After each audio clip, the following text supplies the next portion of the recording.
Good evening. He's sniffing my hair. Welcome back to another session of our Pathfinder Rise of the Runelords campaign. I realize that I'm on the wrong page on stream and I need to fix that. Where is You all have been having a wonderful week. this new dark mode on Roll20 is kind of messing with me a little bit, but that's okay. All right. I'm in the right place now. So, last week, you guys sorted out the rest of the loot from fighting the leader of the Kriegs as well as his daughter, wife, caster, and their minion with a chomper like maw on his face.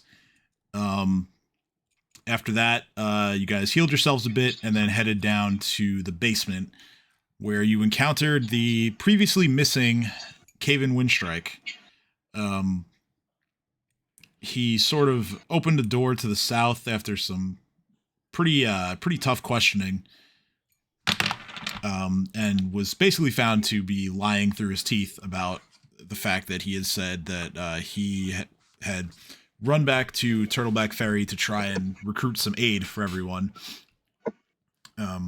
But after that smaller revelation, he let you into a room to the south where a larger revelation was made as you came face to face with Lucretia, who had been kind of holed up in the fort. She didn't really indicate why she was there. However, she mentioned that the Krieg Ogre clan would have had a much tougher time taking Fort Rannick had it not been for the information that was fed to her by Caven just before she opened up a dimension door and teleported herself out of the room. With Caven now surrounded by many angry wolves, aka you guys. Cade paralyzed him with a hold person spell, and you guys basically let Jakardros just have his way to exact his vengeance, and Jakardros did just that, took Caven's head. And once that was settled, you guys went on the pursuit to try to find Lucretia. You followed the smells that had been inside the room, which were much more pleasing to the senses than what you had been experiencing here in the fort. And you found Lucretia outside of the fort, or rather outside of the keep, but still within the fort. And after a little back and forth, she assumed her true form, which caused her to grow in size, and you guys had yourselves a fight. Lucretia was getting some solid hits in. She took out Dream's Ogre Thrall basically immediately, and then used the rest of her attacks to almost down Cade in one go. She was proving herself to be a bit of a problem, that is until Dino's summoned Ankylosaurus landed a critical hit and stunned Lucretia, which basically spelled the end of her, as she was eventually knocked out by an arrow from Shalelu, I think it was, and then finished off by two new Ogre Thralls that Jareem had raised, using Babu to touch the dead bodies that were outside of the fort. You guys spent some time collecting the spoils, Lucretia's items, her two magical daggers. There was a magic wand as well. Dino carved off basically what kind of amounts to a skin flap that has Lucretia's magical tattoo on it. Urslan wanted that one to potentially transfer her to herself, or to show someone capable of inscribing a magical tattoo to perhaps do the same design or the same spell. Not really sure which. In the midst of all this, Urslan was trying to figure out how she could go about getting the tattoo put on herself, and she decided to try and contact her patron, And when it was unsuccessful, she did the only thing that she felt she could, which was turn to Jareem for a rather potentially dangerous cocktail of drugs. And after taking the drugs, she was sent off on a fever dream. She was being spoken to by a voice that she didn't recognize, and this voice straight up told her that he had no idea who she is. But also in the fever dream was her family being chased around by Lucretia and eventually killed by a scorpion shaped construct. She also found the inner workings of a dam that looked like it was beginning to malfunction,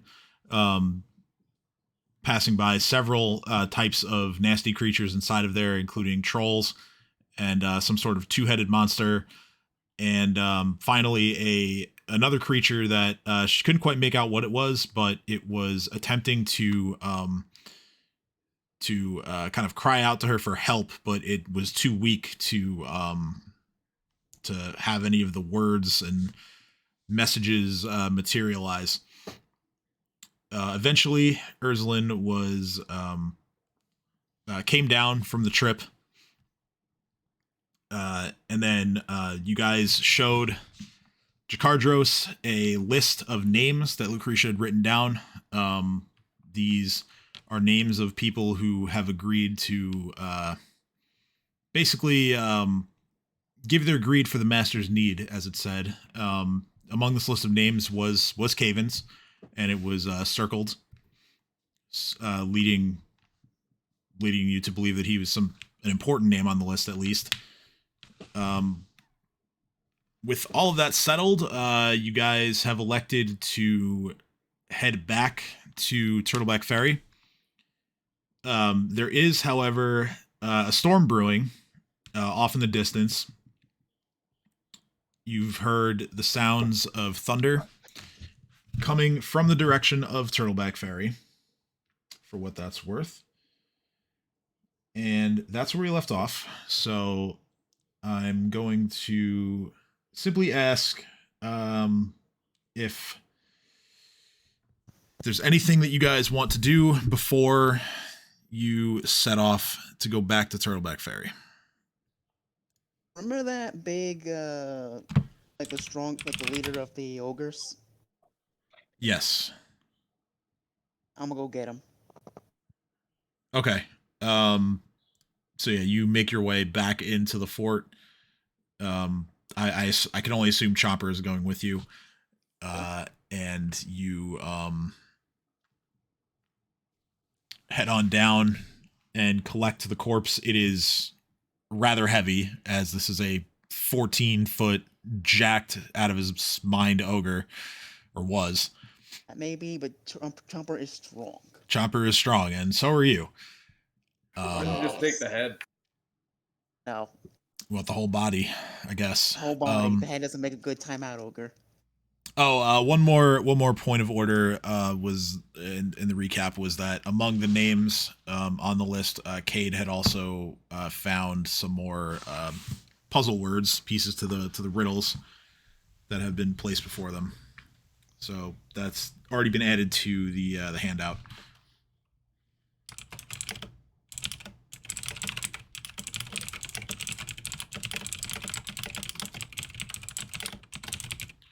Okay. So Dino collects the corpse of Pappy Krieg. Takes you a few minutes to get down there and back with it, but nothing that would be too difficult for you and Chopper to do together. Yes. Does anybody else have anything they want to do?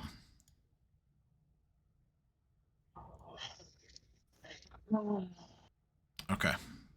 I will take the silence as a no, and we will head back to Turtleback Ferry. So, get some music going.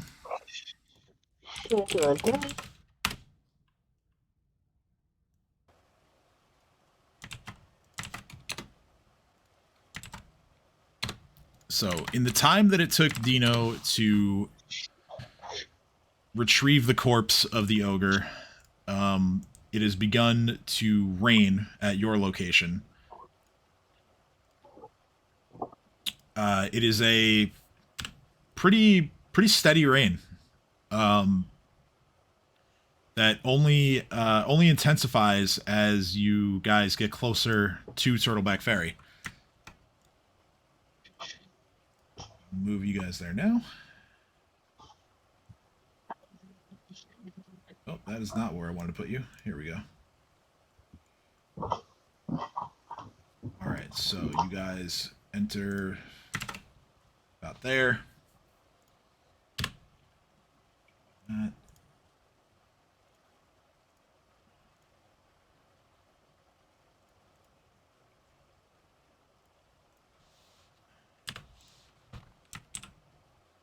Oh, okay. Hold on. I have to adjust the vision because somehow nobody can see.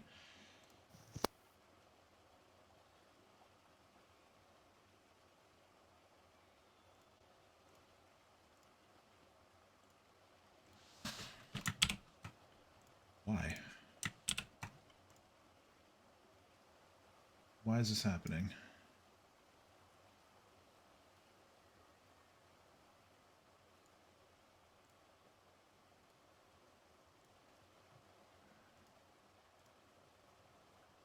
I don't know why.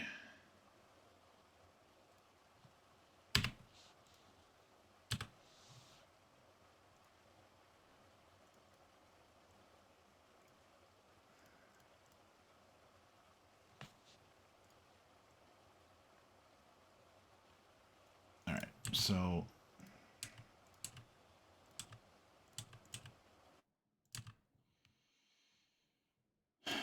I'm going to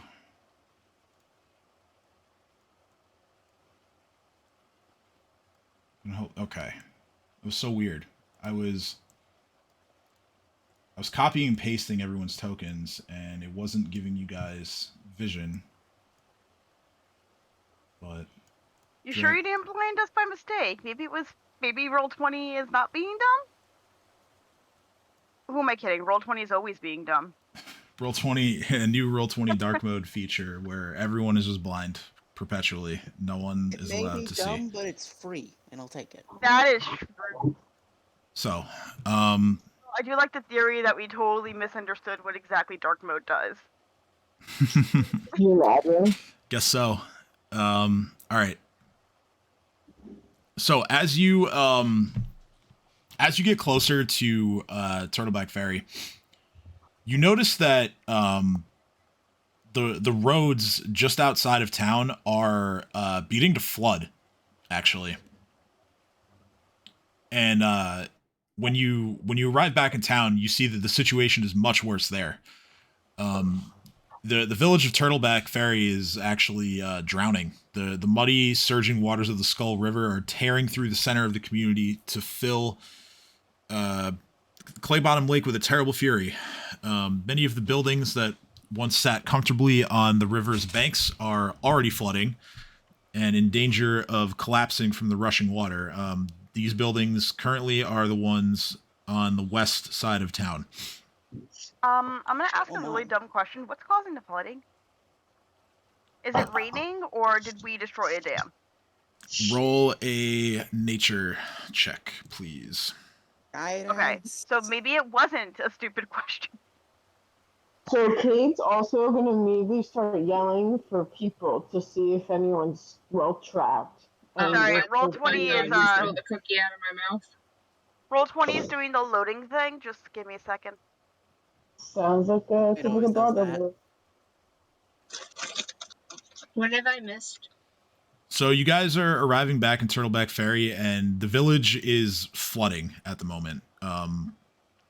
It had begun to rain just before you left the fort, but the storm is much worse here in the village, and the waters of the Skull River, which is the body of water to the west, whereas the south is Clay Bottom Lake, are beginning to overflow into town. So if I'll actually draw a line here, because there is It was blue as water. I will. My dog, I have these Nothing to Oreos from see what's upstate. causing the flood with guidance. And the first time I've seen this flavor, it's carrot cake Oreos. They're pretty good. 27. My dog stole the cookie out of my mouth. Oh no. May I also cast guidance? So You do that? Legal. And I realized I made a typo in Dino's name. I'm sorry, Dino. the blue line right it's already now. typed in. He's cheating. The blue line right Oh, now puppy! indicates the line of where everything to the left of the line is currently flooding, and the water continues to advance to the east towards your position, or rather, we'll say that there's water everywhere, but the water, everything to the left of the line, is more severely flooded. So, to continue here, there is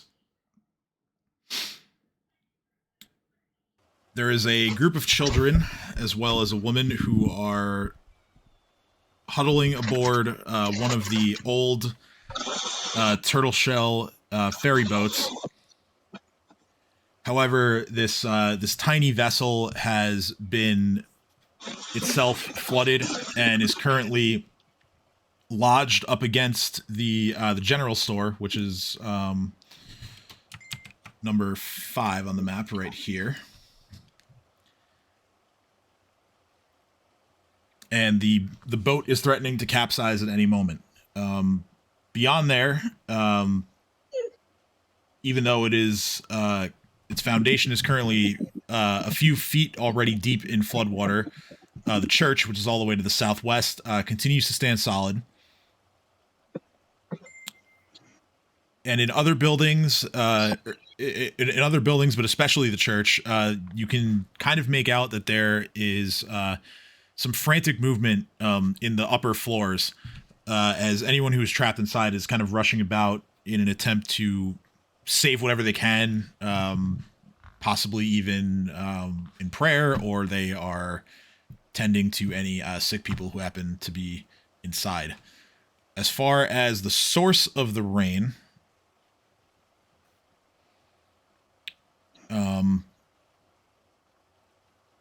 Kat, you assess the storm, and to you, it seems weird that such a storm and a flash flood like this would come out of nowhere, but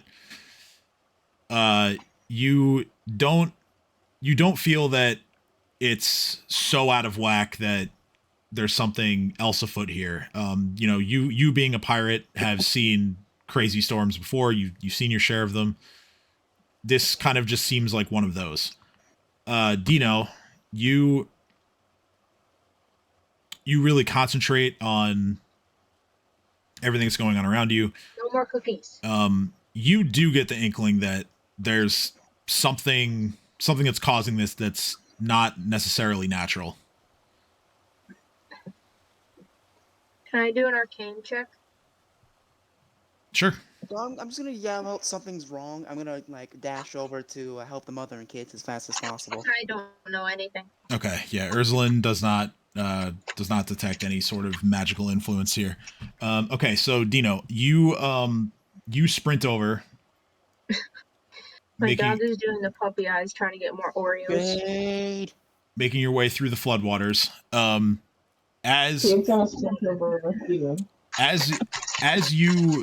As you approach, you notice a sort of bigger and more immediate threat that is in your vicinity. It is a large boa constrictor snake that has been dislodged by the flood and has sort of been carried here by the rushing waters. It is now currently harassing this woman and the children that are with her. And the snake seems poised to attack at any moment. Is it really 74.8 feet away? I got this. I have the perfect situation. Yes. Smack Use you on the arm, I go, hey, say wild you got empathy, it but good. since he's a reptile, I get a +4 bonus. Okay. And what wild empathy is? It is Isn't it like it's like basically D20 yeah. plus my level and my charisma. Okay. So my level's 9. Forget my charisma because I don't use it. It's 1, so it's plus 10 on this roll. Let's go. Plus 14 because Right, because of it's a reptile. we can only say, hey, that's not necessary. We're all having problems. If you calm down, I'll help you the same. Wow. Okay. I just want to remind myself of. Okay, it functions just like a diplomacy check made to improve the attitude of a person. So. Yes, I know you want cookies, but you can't have any more. They're for humans.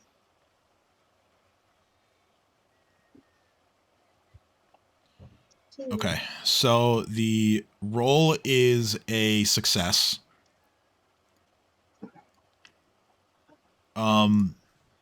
You watch as the boa the boa's like sort of expression as well as its movements seem to soften a bit. You have its attention now for certain, but it looks at you almost with a sense of curiosity. While this is happening, Cade's trying to calm the people down to make sure they don't try to like accidentally wild snake back up, freaking out about it, trying to smack it away. The boa slithers a little bit towards you, kind of like fighting the currents a little bit as it approaches. So it's not stuck. No, it's not stuck. It's basically been dislodged from where it lives and was carried here by the floodwaters. That's how intense this is right now. And this boa is probably about 16 feet long. I'm gonna say, okay, here's the deal. You stop harassing these Vitleys people, and I will get you and everyone else's safety. I'm gonna move Cade closer to the people. All right. So okay. Go ahead and make another roll to use your empathy. The DC is going to be lower now because its attitude is a little more friendly towards you. Rolled a 2. Okay, Roll so 16, though. 16. 16 doesn't make it. So the boa, the boa's attitude towards you currently is unchanged, as you failed by only a small amount, so it doesn't go back to being hostile towards you. It still kind of is just, it's trying its best to just hold its position given all the rushing water, but it's kind of just like, kind of tilting its head back and forth, looking at you again, like inquisitively. It's not sure whether it wants to attack you or I'm gonna not. say, I am Dino, I say this in Druidic because that's my Druid language. I am Dino, the Saurian shaman. I can transform into animals that are big enough and powerful enough to pretty much ignore the flooding. So, if you let me, I'll pick you up, pick up all the humans, and then once we're all to safety, I'll simply bring you back to your home. Okay. And maybe if you behave, you'll get a nice tasty fish steak. Okay, make one more roll. Fuck! Jesus. Yeah, so the boa continues to just stare at you. It does move a little bit closer. But it still isn't making any indication that it's about to attack you.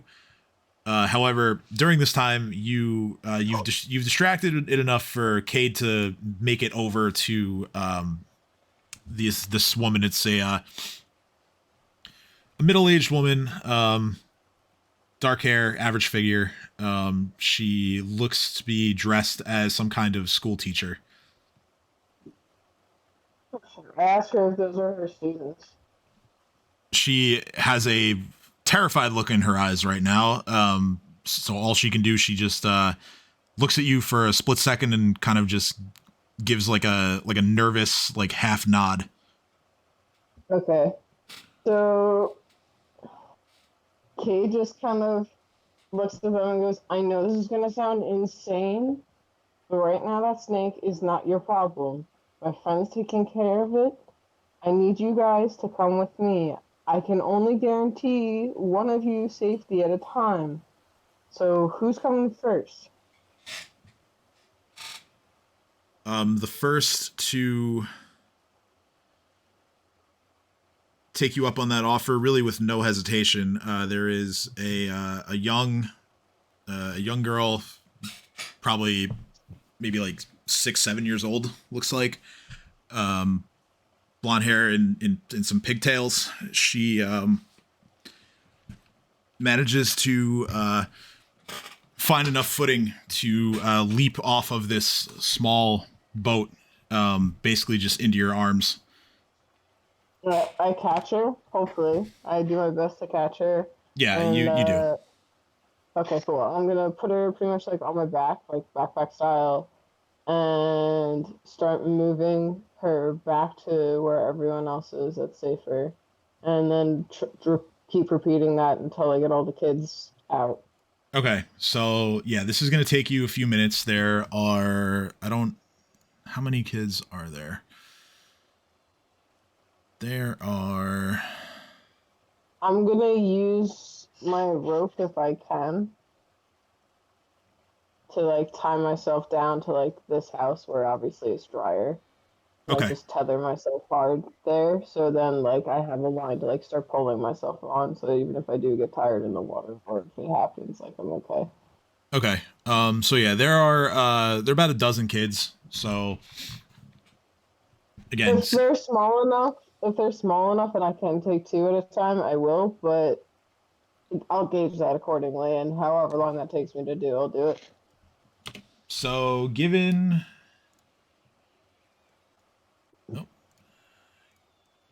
your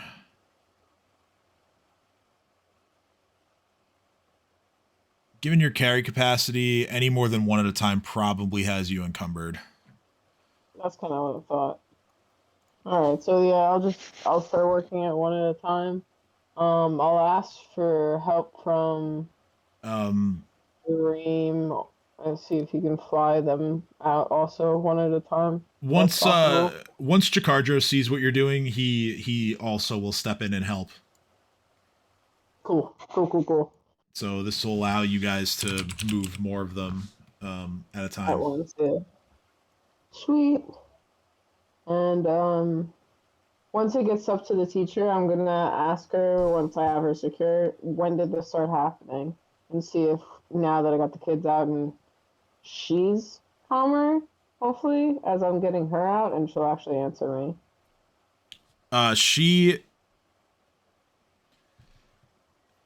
After a few minutes, you have all the kids out. You have them to an area that's at least relatively safer than where they currently are. Jakardros helps you with the teacher, as you know, it's more of a full-size adult. But she says, yeah, it came out of nowhere. The storm hit maybe, I don't even know if it's been an hour yet. Shoot. The river just started flooding the village. I look at her and I say, I need you to take those kids and keep going up to as the highest ground that you know is safe still in this area, okay? And I'm just going to keep trudging forward and see if I can find any more survivors. And I'm going to move my tether, I guess, closer so I can go farther out. She gives you a bit of a nod and she actually moves. She takes a quick look at how the water is flowing and she moves herself and eventually all of the kids down to this area a bit to the southeast where it is noticeably safer as the water Cool. appears to be just flowing into this lake and is kind of avoiding where she is now for the most part. There's only a few inches of water where she's now standing. All right. Awesome. I look back at everyone else and saying, well, this seems weird as fuck. And can I see if I know this is supernatural or not? No, I can tell you this is supernatural. Do we see where the water is coming from? So the blue line that I've drawn on the map, it starts at the northwest point is where the water is flowing. Basically, the river is overflowing into the village at a pretty violent rate. And then the water is traveling south through the town and emptying into the lake at the southern shore. Yeah, so it's literally running from here down to here. And flooding outwards that way, too. So, like, think here. Also, once all the kids are safe, some of you can see that there is another person who begins sprinting over to where they are from the docks and eventually meets up with them just to check on them. It is a short, darker skinned man wearing a big hat and what amounts to sort of a raincoat given the circumstances. It's not helping too much, but they're over there now with those civilians. So back to deleted the map. You what? Roll turned black because I accidentally deleted the map, so I'm gonna relaunch. Yeah, I don't see your token on the map anymore, so I'll fix that. Yeah, no, I completely deleted the entire map and everyone and myself. Nice. That's impressive. Yeah, I was actually impressed. So I'm gonna go over there with Babu and see what the situation is and where the water's flowing. Okay. So yeah, you can move yourself to wherever you want to go.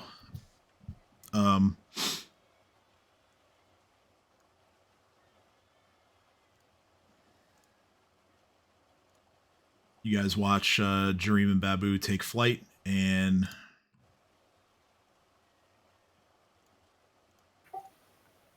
it's just overflowing over here.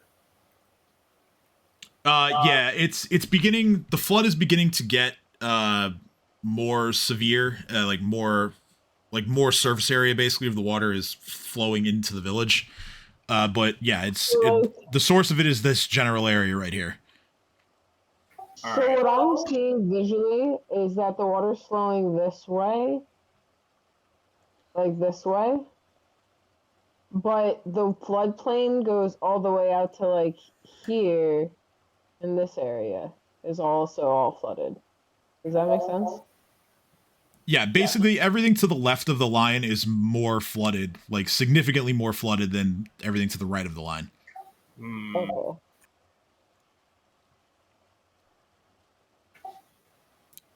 So the giant boa constrictor is still intently looking at Dino. All right, new plan. I'm going to wild shape. Okay.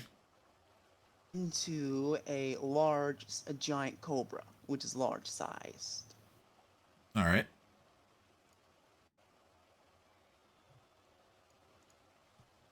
So it sees you do this, and now it's really curious. And as we're both being snakes, this should be a bit easier. I'm gonna say, I'm gonna point to the opposite direction where we're gathering people that way. Mm-hmm. And he should be safe over there, right? Probably. So I'm gonna say, if you go over there and stay put, once we get everyone to safety, I will take you back to your home and then give you food. Just play nice. All right, go ahead and roll. Okay, 20 just makes it, I believe. I'll take it. So the snake bows its head slightly, and it basically decides that it's thinking better of getting into a fight with you and your friends. It's going to slither off, kind of ignoring Cade, and it's going to basically just put itself behind this building here, all the way to the north.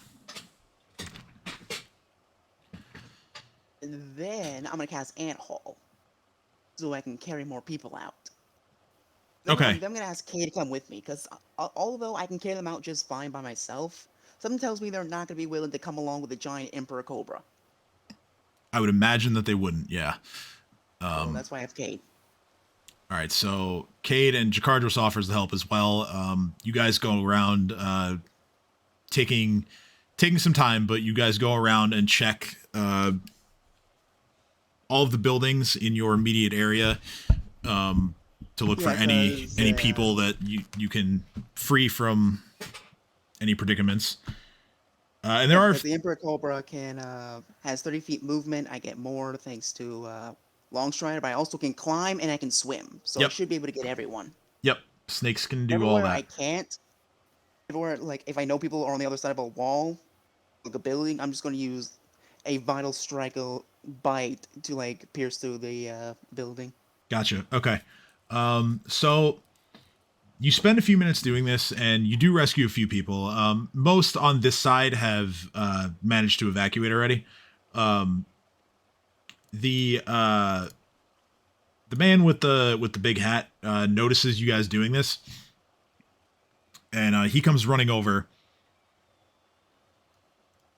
and he looks at Cade and then Dino as the snake, and he just says, "In all my years, this is the craziest thing I've ever seen." And then he looks to his left, and he says, "Oh, Jakardros, you look like you've been through hell. What's happening here?" And Jakardros steps up and he says, "Well, these fine folks here have just helped me liberate Fort Rannoch, and we were just returning, and we come back to this. What's going on?" And the man just says, "Well, it's terrible. The storm just popped up out of nowhere, and the Skull River is overflowing. As you can see, it might destroy the village if we don't hurry." And then he looks towards Dino, and he just says, "I think there are still some people stranded in the church. Would you come with me and help me free them?" I'm gonna nod. All right, so he goes off with Kate. Are you going to or no? Yes. All right, so he goes off with all of you to take care of that. How deep is the slope over here? Like the drop off from the grass here to the river itself. River, yeah. Not far. It's maybe like, I would say it's like 2 feet tops. All right. It's a bit more steep over by the docks here, but where you're standing, it's pretty shallow. But this whole spot is covered in water, though, right? Yes. Yeah, that this is one of the more harder hit areas directly to the south of you. All right. I'm gonna try and put bombs all along the coast, and maybe try and make it deeper so the water goes back in a little bit. Okay, so to be clear, you're trying to blow holes in the riverbed, basically? Yeah. Okay.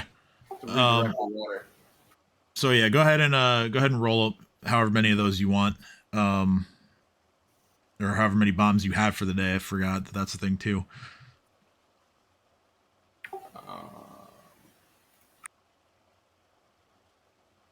I think it's like what,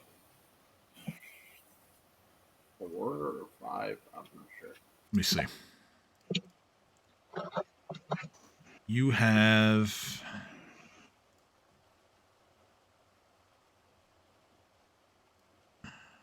Where is it? 6 per day. Okay. And I think you've probably used a couple in the fort, but yeah, Does that count? Does that mean like I only get 6 of all of my bombs a day, or is it 6 each? The number of bombs is how many you can make in a day, and typically, if they're not used within 24 hours, they just go inert. But Oh, okay. yeah, that would still give you probably 4 bombs to work with here. All right. So I'll use them. Okay.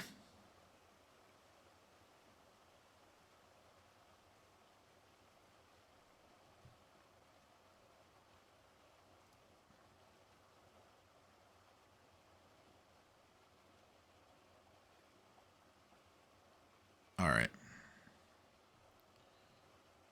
So you toss your bombs into, or you activate them before tossing them into the water to try and blast away a little bit more of the riverbed.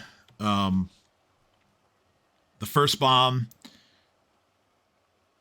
the first bomb with since it was a natural one, it hits the water and it falters. It doesn't explode.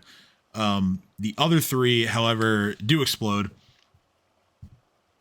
And while it doesn't make a huge impact on the situation, it definitely helped. However, as this is happening, this is going to necessitate a music switch here.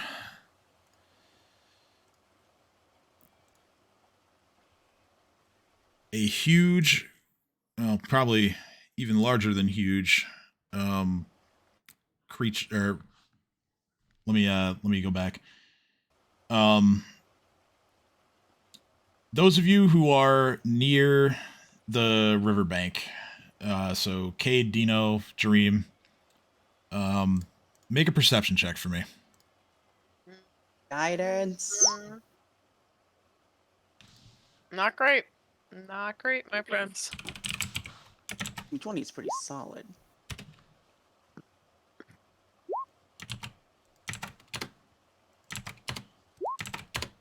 I got a 12.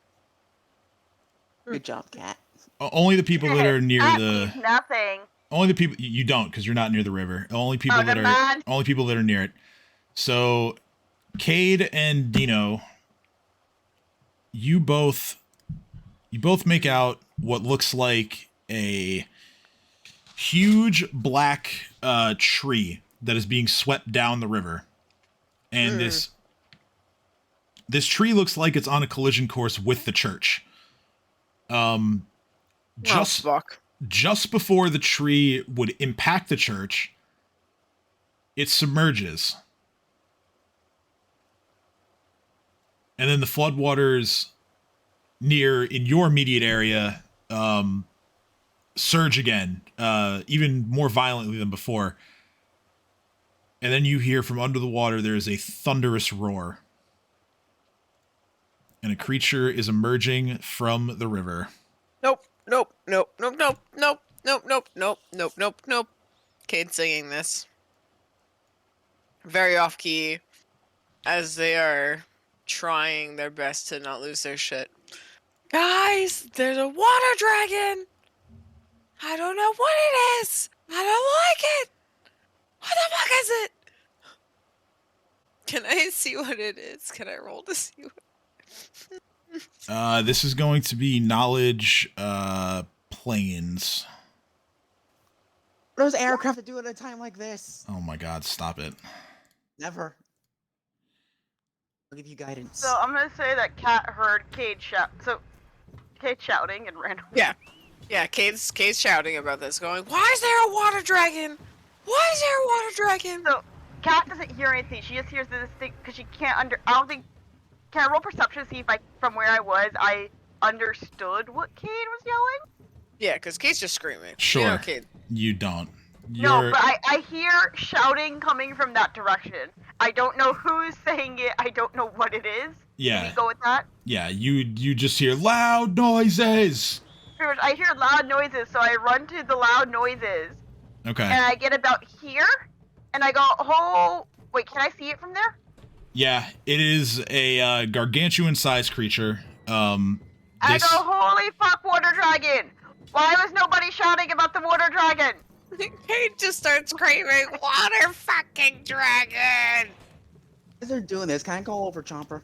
It is actually not a dragon, but yes, you can call Chomper. Yeah. I kind of realized it wasn't a dragon, but this is what Kate's calling it. I think I'll just follow over when Shalelu goes. So it is. This is a. Cade, the only thing that you are coming up with in what this creature is a name, and you're not even sure that it's really what this is. You had heard long ago about a legendary creature named the Black Maga. And it was described to you as a serpentine type head and neck with a body that's basically just a mass of tentacles. A giant octopus body with a snake neck and head. That's terrifying. Kind of, yeah. Okay. You don't know much about it past the name. What you see before you seems to fit the description, but it's hard to say for sure that that's what this is.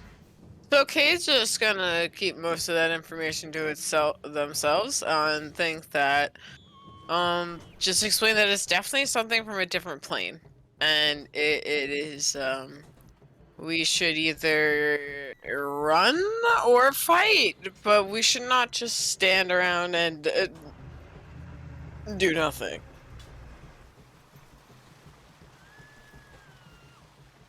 The creature lets out another thunderous roar, and it begins to move its tentacles in the direction of the church. So I'm going to have everyone roll initiative.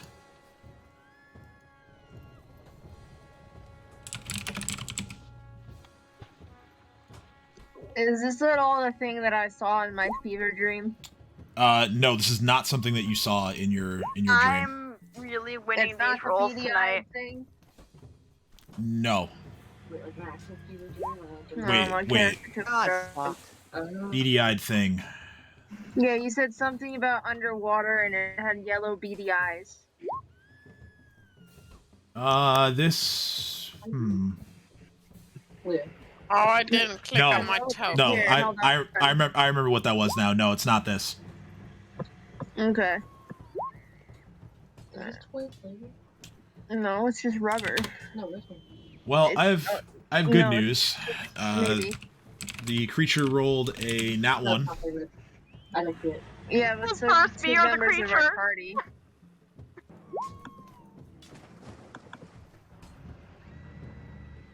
Okay, so Look at me, I got a dirty 20.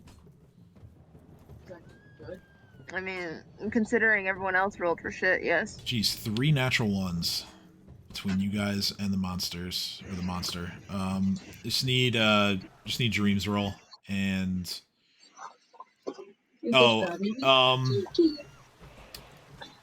point of order. Dream. Would your 2 thralls have gone with you? Yes. Okay. Put them over here so they're not in my way. Jesus fucking Christ, what the fuck happened? Alright, so Shalelu. Very good question. Why am I going first? You aren't. sorry. Shalelu's going first. She Okay, Shalelu doesn't count. She's an NPC. rolled a natural 20. Okay. NPCs matter. NPC's lives matter. NPC lives matter, which is Free why you guys are I'm sorry to chain my ass. might actually be trying to resurrect Vale at some point. So, NPC lives matter. Shalelu is. I need to She really likes this thing. measure some distance here. Okay. So I'm holding it in place. What does it smell like? she's gonna move to about here. And she sees this thing coming up out of the water, and there is a look of terror on her face. But she is going to fire one arrow from her longbow towards it. And that's a natural 1. So her arrow just sails well wide and lands harmlessly in the water. Ursuline. I guess I will approach closer so I could shoot. Wait, I'm actually within range, aren't I? Because if I shoot out of my increment range, I could still do that with the gunslinger feat that I have. Yeah, you can still shoot out of range. It just targets regular AC instead of touch. No, I don't want to do that. And this is 40 feet right here. I'll move like So. right here. All right, well, No, hold that's- on. That was That's okay. Yeah, about that's 20 feet. that's Okay. good enough. Yeah. Okay. So yeah, you're within touch range. Do I have to like move next to Chomper, or like can I shoot past this building? Like.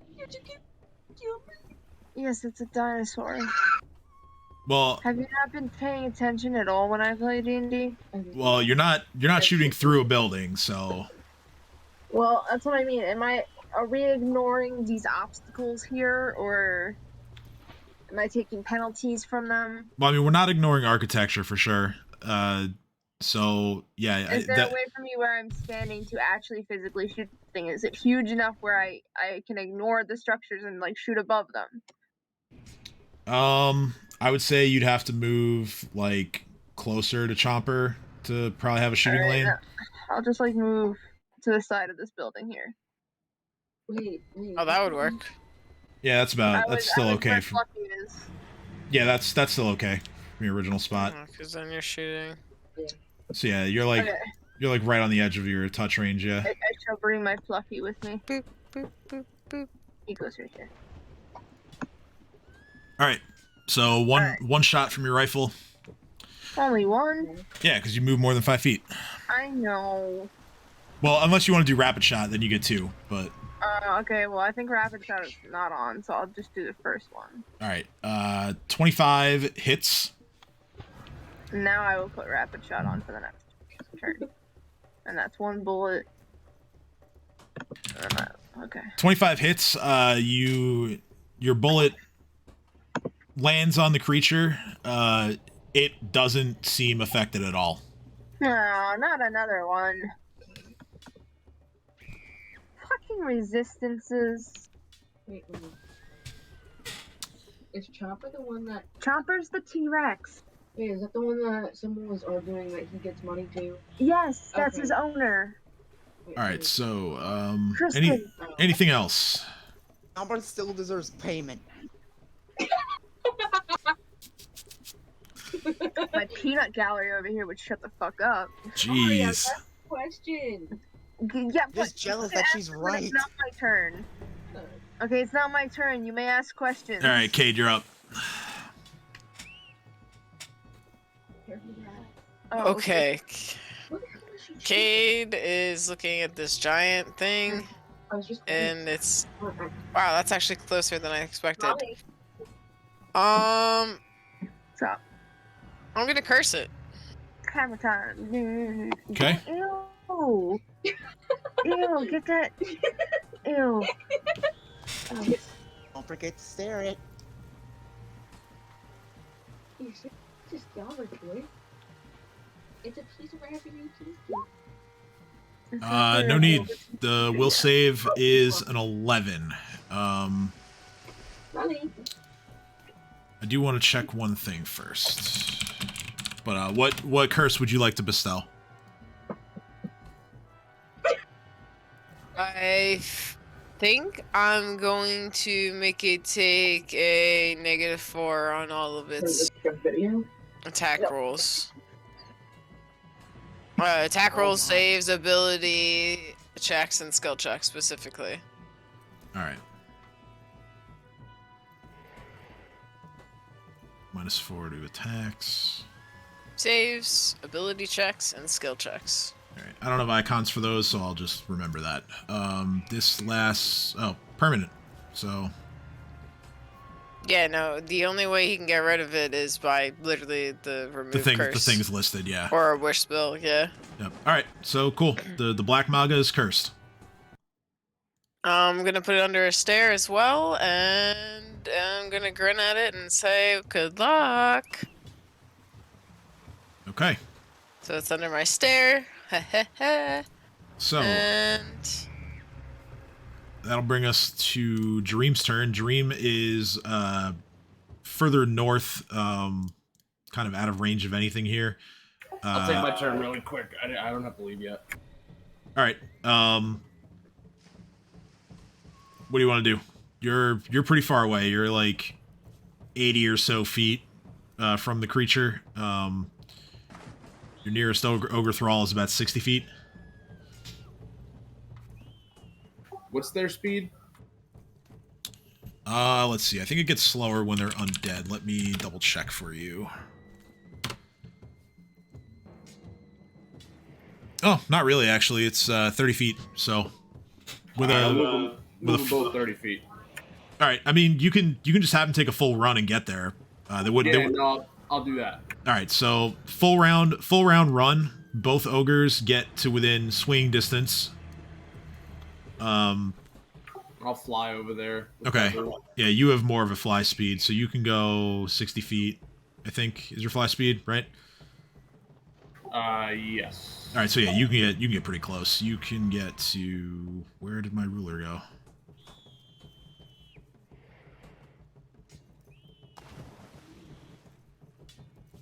So yeah, you can get to probably like even closer. You could get to like here where my arrow is. So yeah, if you're going the full 60, you can get to there, and you can actually still act because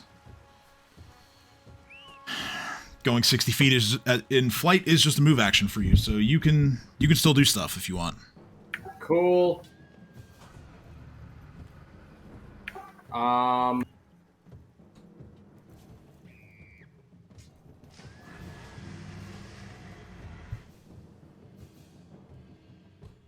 I'm gonna try and use the wand that I found. All right, so there are a couple checks you have to make for this. We're gonna start with use magic device to activate the wand.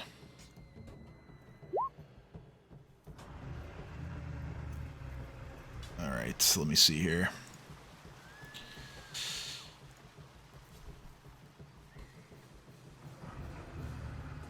Okay, you successfully activate the wand. Yeah, bitch. Next is this creature has spell resistance. We're going to use the caster level of the wand, so roll a d20 plus 7.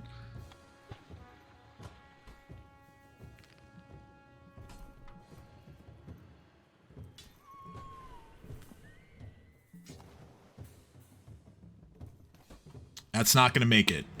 So you expend the charge. The scorching rays come out from the wand, but the creature is unaffected. Motherfucker. All right. Anything for Babu?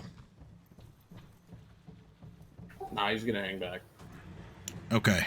Let me see here. All right. Jakardros has higher dex than Dino, so he goes next. Jakardros will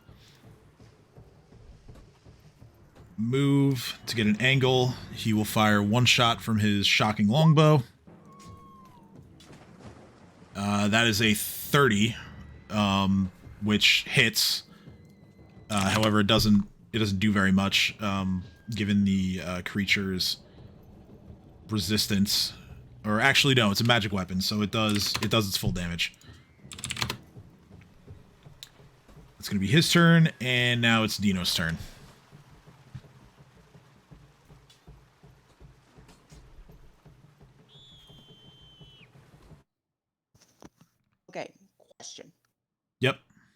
How tall is this thing? Massive. It's probably... Let me see if there's actually a figure for it here, but I would say it's probably like 20 feet. Easy. So if I place a large-sized creature right about here, it won't stop Ursula from shooting at it, because a large-sized creature is significantly shorter than a gargantuan creature is. Yeah, it would. Yeah, it wouldn't prevent Ursula from shooting it. Alright, I am gonna summon my Ankylosaurus. Fucking go. You're too Alright. small, mister. Be bigger. As I'm doing that, yes. Unfortunately, though, for a chomper, so I'm just gonna have him move right about here, so if our teams are in trouble, he can get them out. Mm-hmm. And I do believe it's time for a good weapon. All right. Let's see here. That's about right. Whap. Oh, whap. 25 misses. Fuck. That's all I got. All right. It is the Black Maga's turn. The Black Maga is going to... Oh, God damn it. I have to ping pong back and forth to get to the actual stat block of this thing. All right. Here we go. The Black Maga is going to open its mouth and exhale a cloud of foul-smelling breath in the direction of all of you. It is going to be a...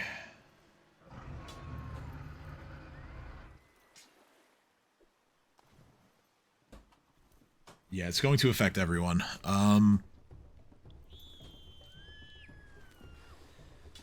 I need everyone to make a will save. Is it enchantment? Good question. Does it count as enchantment? I don't think it does.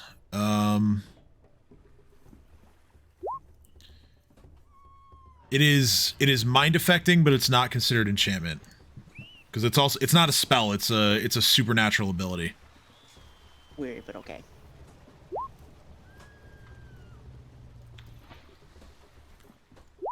So you say wisdom?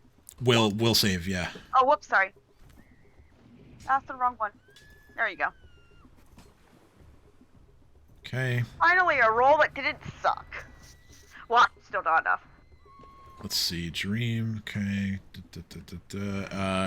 Ursula and you as well. Will save, please.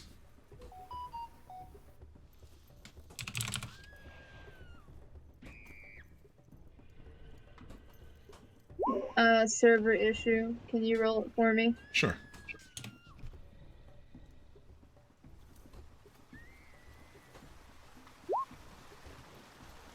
Okay. Amogus. Wait, what did you roll? Will save. I know. What did I roll? Yeah, it's reloading. You rolled a natural 20. Woo! Nice. I didn't. Tim did, but it's okay. Woo! I can't. Ursula has it. So, woo! I'm so tired. I'm so sorry. Don't mind me. I'm enjoying this game. My brain is just pudding. Ursula is the only one that makes the save. What? Told you. I had a 24. I And made a not shitty roll and it still wasn't going to be enough. in truth, she's saved by the rule of Pathfinder where a natural 20 is always a success on the saving throw because 26 isn't even enough. So, everyone in the area, except for Ursuline, is confused. No. And... No, I'm not. I'm not. I have something that does make me pretend I'm not. And, everyone takes 5 points of wisdom damage Even me? Fuck. You take 2. Oh, yay, me. It's halved because you passed and you're not confused. How many points of damage? I'm so sorry. 5 points of wisdom damage. Which again, it's not drained, so it's only temporary. But How do we represent that then? just put a -5 in the temp box next to wisdom, or add. You have -1 there already, so make it -6. But everybody else takes a -5 to their wisdom for now. And Guys. that's its turn. So, Kat, it's your turn. This is going to be a comedy of D100 rolls now because you're all confused. Okay. So go ahead and roll a D100. Okay. I am scared.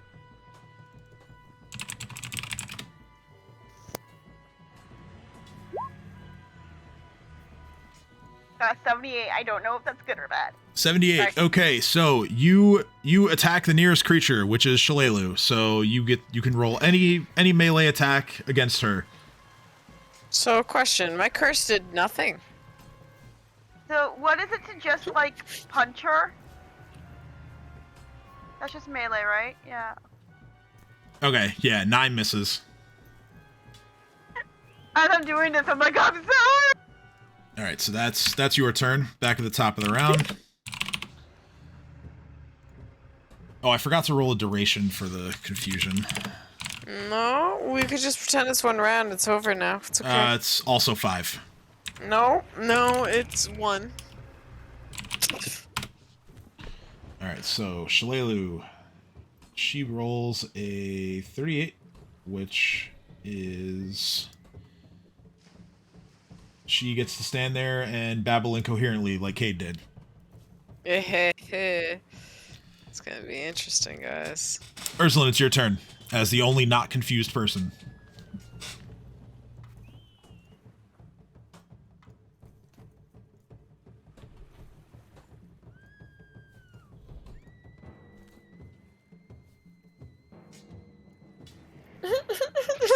God. Ursulin, you there? Leah, can you hear me? Yes, I'm here.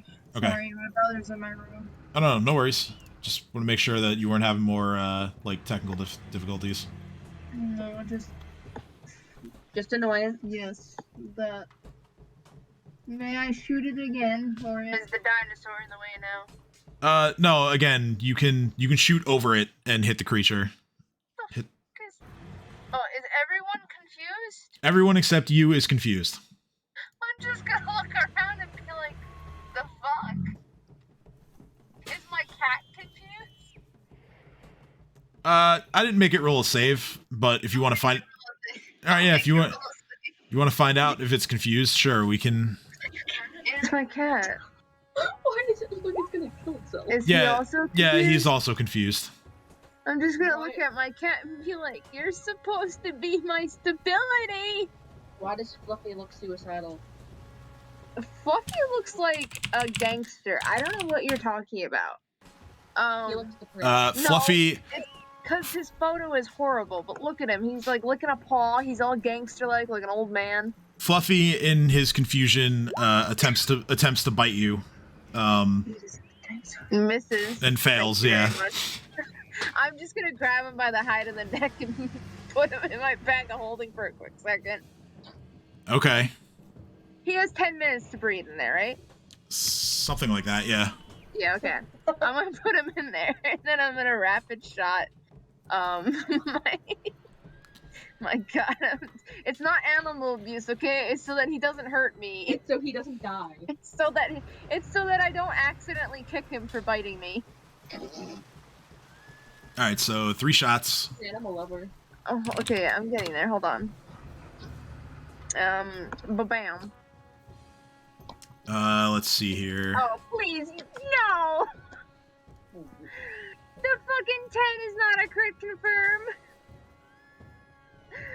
Boo! They're all hits though. It is a crit confirm, actually. What? Make Yeah. a fucking save, bro. Its touch Make AC. that save. Its touch AC is that bad, yeah. So that is Don't hurt my dog? 18, 62, 74 points of damage. Fortitude save, 26. Oh, bummer.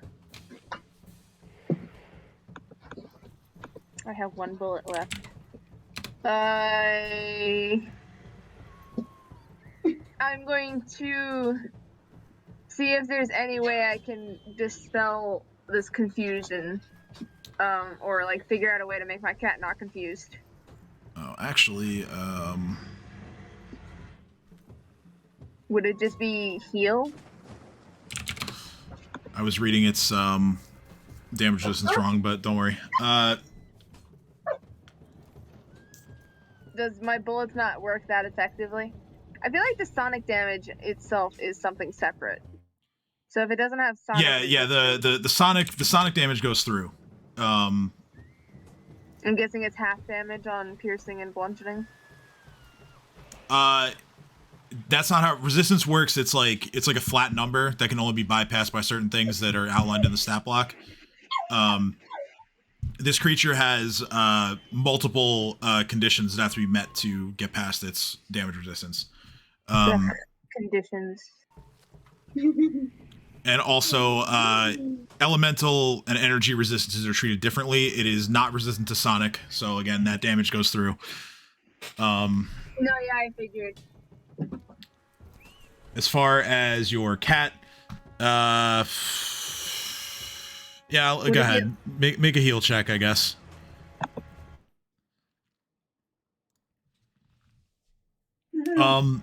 Yeah, given that it has inhaled quite a bit of this sort of poisonous, confusing breath, you're gonna have to just wait it out. Okay, I'm gonna take him out of the bag of holding and just put him back down. And if he tries to attack me again, I'm just gonna keep just like picking him up by the height of the neck, going no. Okay. Cade, you're up. D100 roll, please.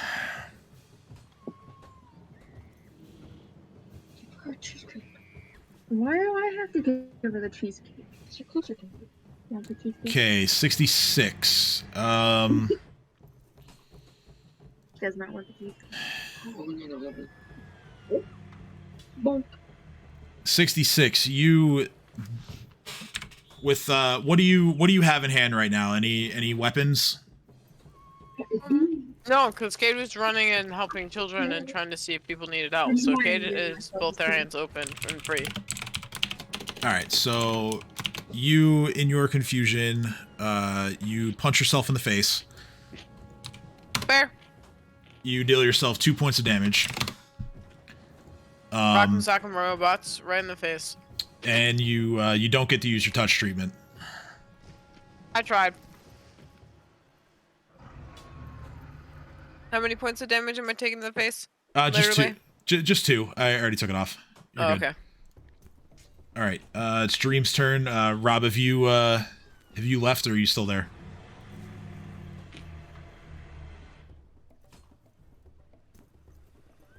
All right. I don't choose that. I don't hear a response. So Dream. My brother finally went downstairs. Dream also punches himself. He didn't have his spear out because he had just been using his bombs.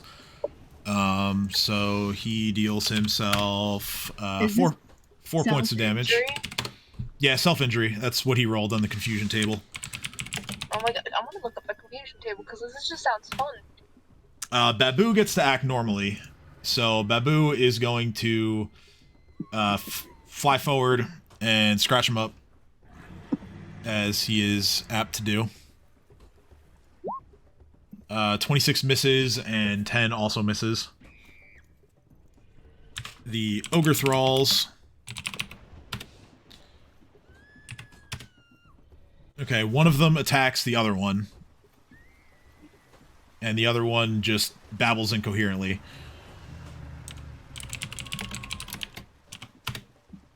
Natural one on the attack, so that's just a comedy of errors there. It is Jakardros' turn. He attacks the nearest creature, which is one of the ogre thralls. He fires 2 arrows. And at least one of those hits. Yeah. One hits for 12 points of damage. Dino, your turn.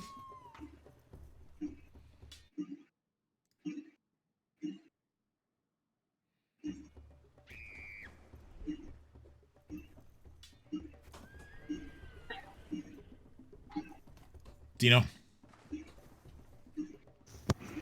Okay.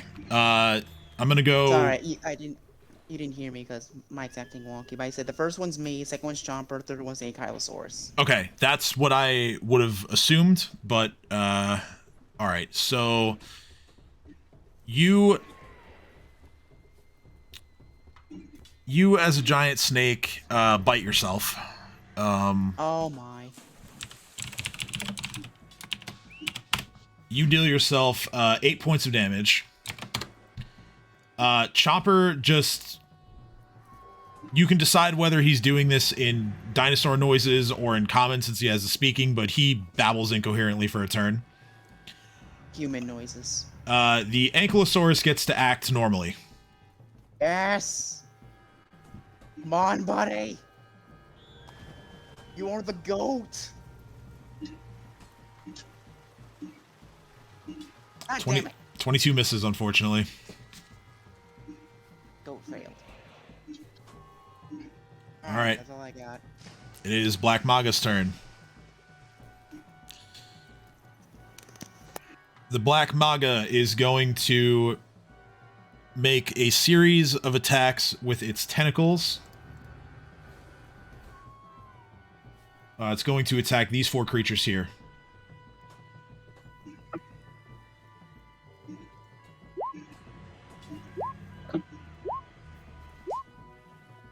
Okay, so, it first lashes out towards Jakardros, hitting him with a 31. He takes 17 points of bludgeoning damage. He hits the first Ogre Thrall again with a 31 for only 8 points of bludgeoning damage. The second Ogre Thrall is hit with a 25 for 15 points of bludgeoning damage. And finally, the Ankylosaurus is hit. We never rolled hit points for him. He hits with a 37. That is 13 points of bludgeoning damage. Remind me what the hit point roll for it is again. Actually, I might be able to scroll up and find it, but I doubt it.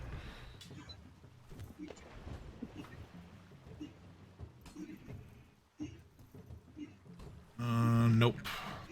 It's too far back. My bad, Mike. These summon creatures gain temporary hit points equal to my druid level, so 9. Right. I need like the actual hit point roll though. I can look it up. It's all right.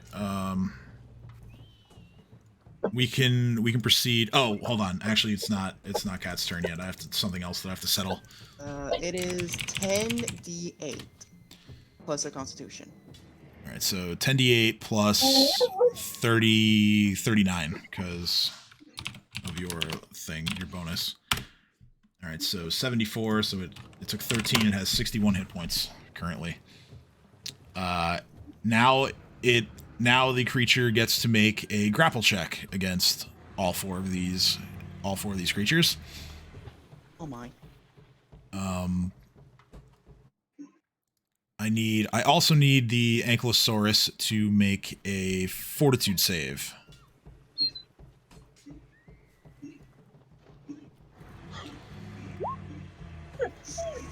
$20. Okay, 20. Jakardros with a 23. The ogres, as they are undead, they are immune to this effect. And... Okay, yeah, all four of them are grabbed. Hey, what did he roll for my Ankylosaur?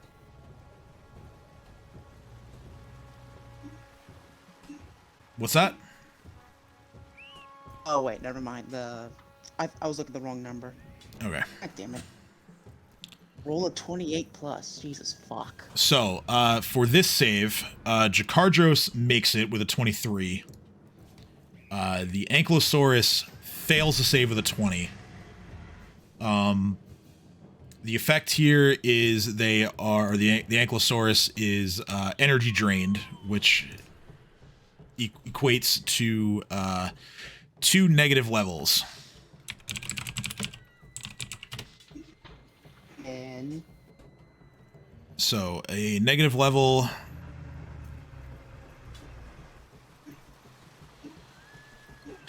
The penalty here, it takes the Ankylosaurus is going to take a -2 to all of its ability checks, attack rolls, anything related to combat maneuvers, saving throws, and skill checks.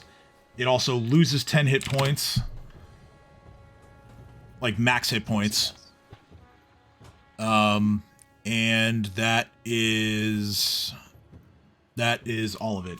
By the way, it's grapple checks for the 4 rolls: 50, 46, 43, 52.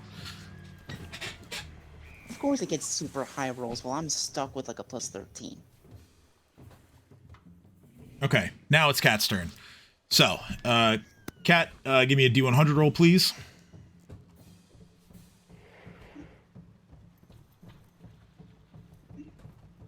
Okay, 55. You attack yourself. You punch yourself in the face. You had nothing in hand. So that is.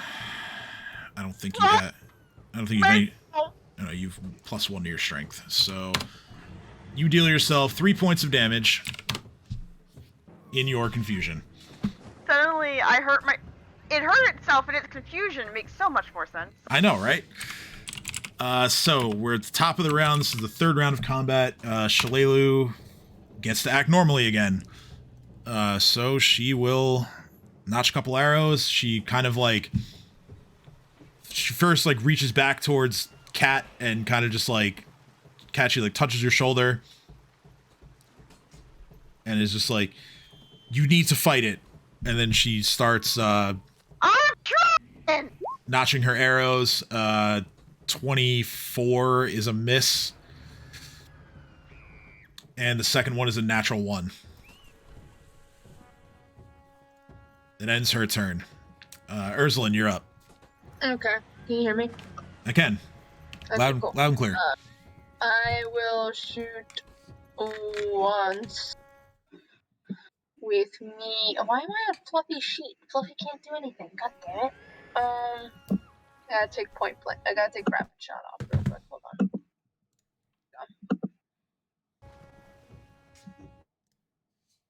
It did blink. Just the first one. Oh, 31.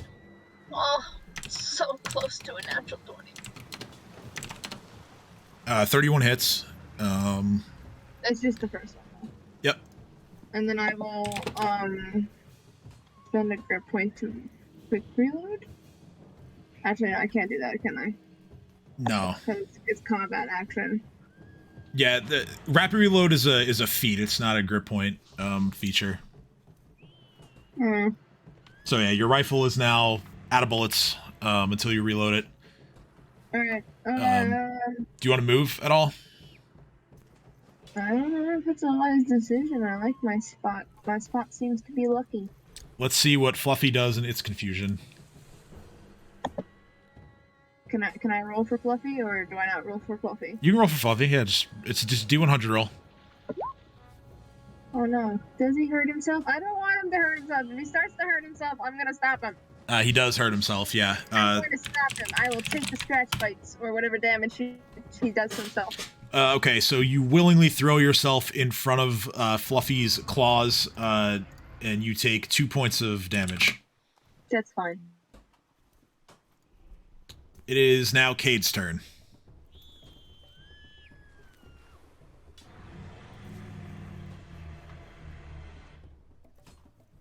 "17, you get to act normally. Woo! So Cade's gonna touch themselves and make themselves not confused for the remainder of the fight. Phrasing, no. Yeah, right? Okay, so let's see. Wabam. Touch So I treatment. move that down to 7 or 5 uses a day. I can remove. All right, so yeah, touch treatment is a swift action because you're using it on yourself, so you still have a standard and a move.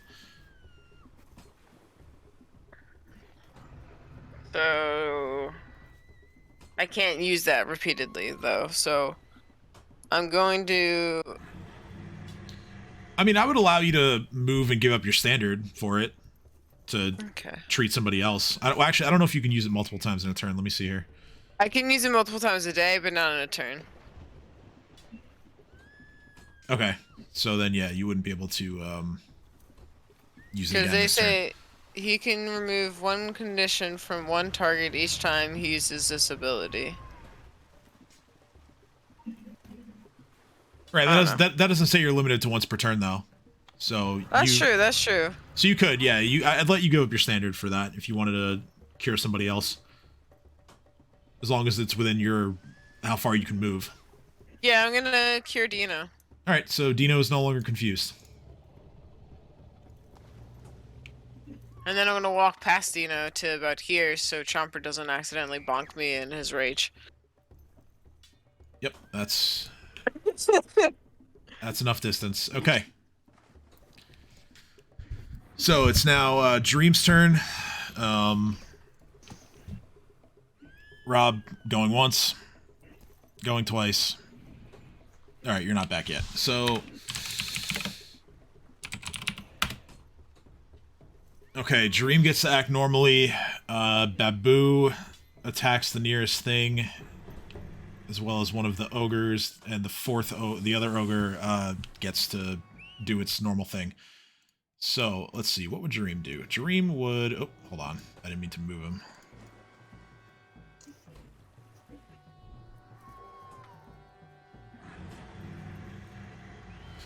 Let me look at Dream's sheet. He's out of bombs. Well, he still has a Needlegrass bomb made. Dream will throw a Needlegrass bomb towards the Black Maga.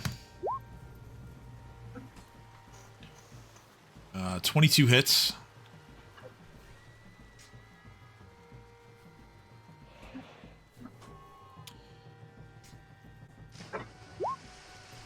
Okay, makes the reflex save against the secondary damage. And makes the fortitude save against the poison effect. So that is going to be a little bit of damage.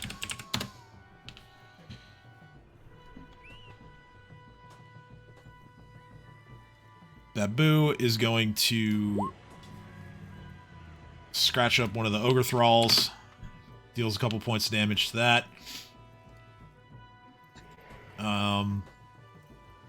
This ogre thrall is going to attack its buddy while it's in the clutches of the Black Maga. Rolls a 15, which misses. And the other one here gets to act normally. It's going to simply attack the Black Maga. It's sensing that it's not going to be able to easily break free. And yeah, even with a 22 on the attack, that's not going to hit.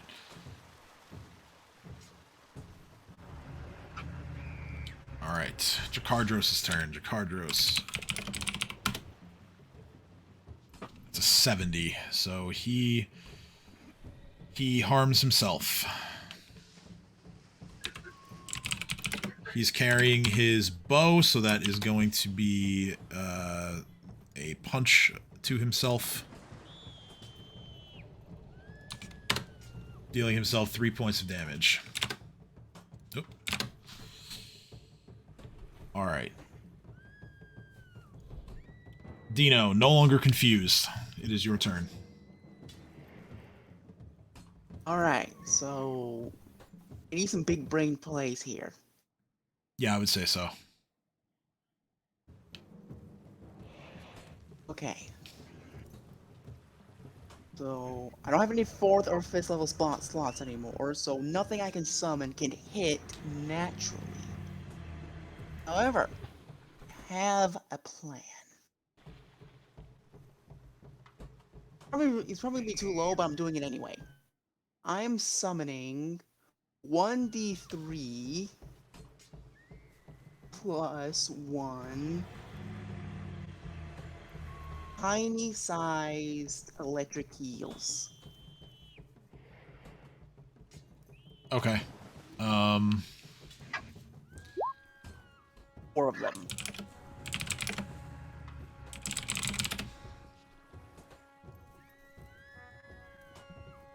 Let's place them behind him. And I gotta roll for the Ankylosaur and Chomper. First one's Chomper, the other one's Ankylosaur. Let's see here.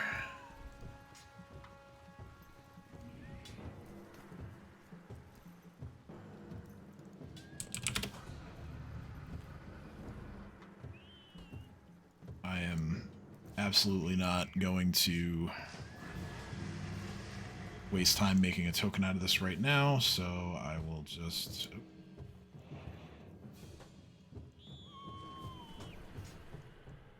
You lied to me, Google. You told me this is a transparent image.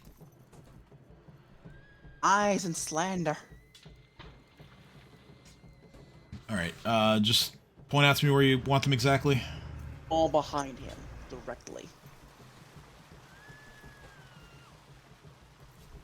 Okay. Now, they all get a touch attack. Alright, summon creature, electric eel.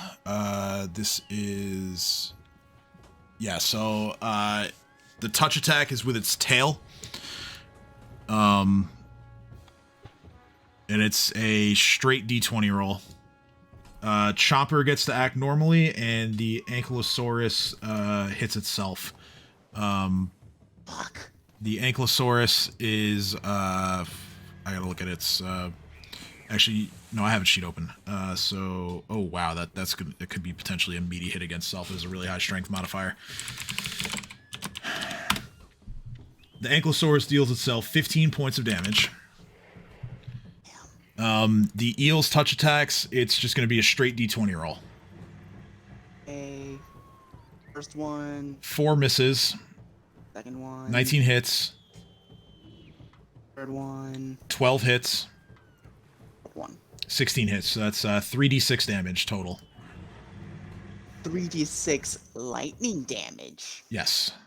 Which it is not resistant to. Ha!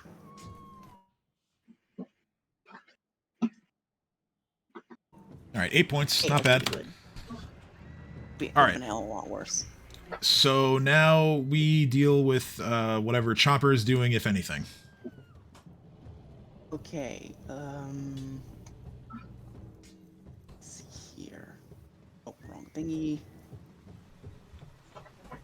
The ruler. There you are, ruler. Where are you?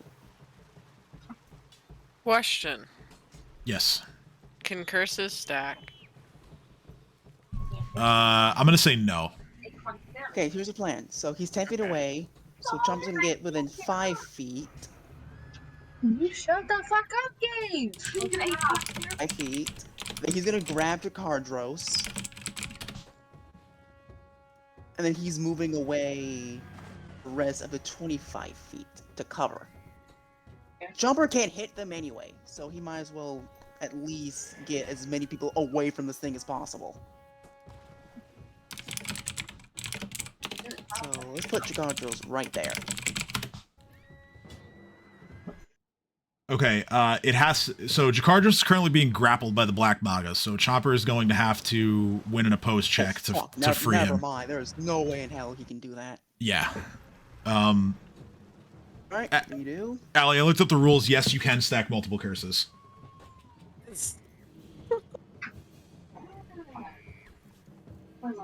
You can grab it. Alright, in that case... Chomper... How far is Chomper? Would you say that's 5 feet? That's 5 feet, yeah. Alright, in that case, Chomper's grabbing Dream, putting him on top. And then we are... using 15 feet... No, 10 feet...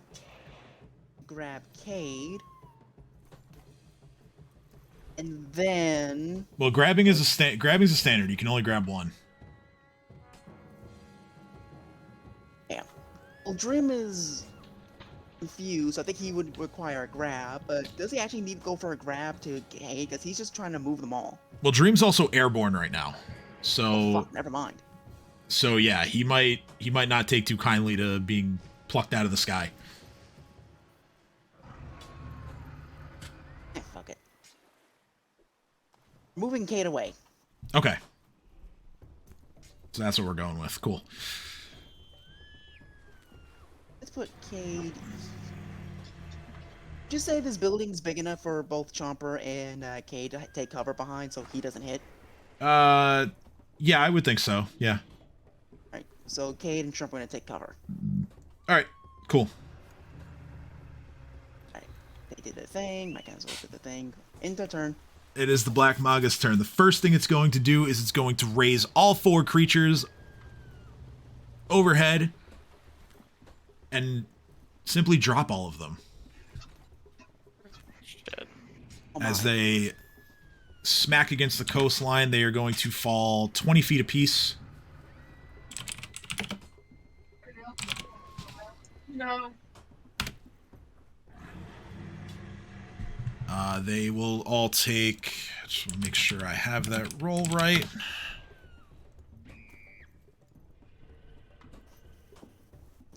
Okay, I do. So they all take 5 points of damage.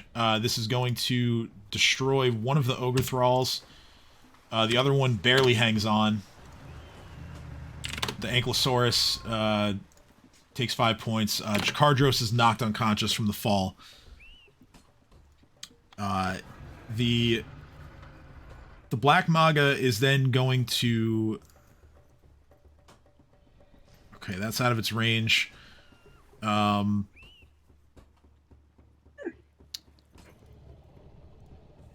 What else can it do? It's going to make a... Actually, to amend from rounds ago, I have to add some hit points back to the Ankylosaurus because the grab does not inflict energy drain. It's only its other attack, which it's going to use now. It's going to be a bite attack. Oh my. So that is a 30 to hit. It's going to deal 26 points of piercing damage, and I need a fortitude save. Fortitude. Come on. 29 makes it. So energy drain is negated. Yes. With the rest of its turn, the Black Maga is going to lower its head closer to the water level to obstruct Urzulin from being able to fire upon it. It's now... It's lowering its head to prevent you from getting clear shots at it. He's not allowed to be smart. That's illegal. I mean, yeah, you might think that when pretty much all of the monsters to this point have been dumbasses, but no, this one's a little smarter than that. Kat, your turn. Still confused, so go ahead and roll me a d100. Yay! Guys, Who do we're I in hurt the this end game. time? The DM's monsters are actually using strategy. 5, you get to act normally. Oh yay! I don't hurt anybody this time! You know what? I'm not going to say it. I don't want to jinx it, but go ahead. Take your turn. Why did you say That, for the love of God, one-shot this thing. Well, no, I want to see if you do what I think you're going to do. So go ahead, take your turn. Wait, I've rested since last time, right? No. Mother- You guys haven't rested yet. You're just getting back to town to the situation. If I shout, I'm gonna hurt everybody, so I'm not gonna do that. Yeah, this is my chance to not hurt people. I want to check something. So if you see something, I'm not casting it. I'm just checking it. Sure.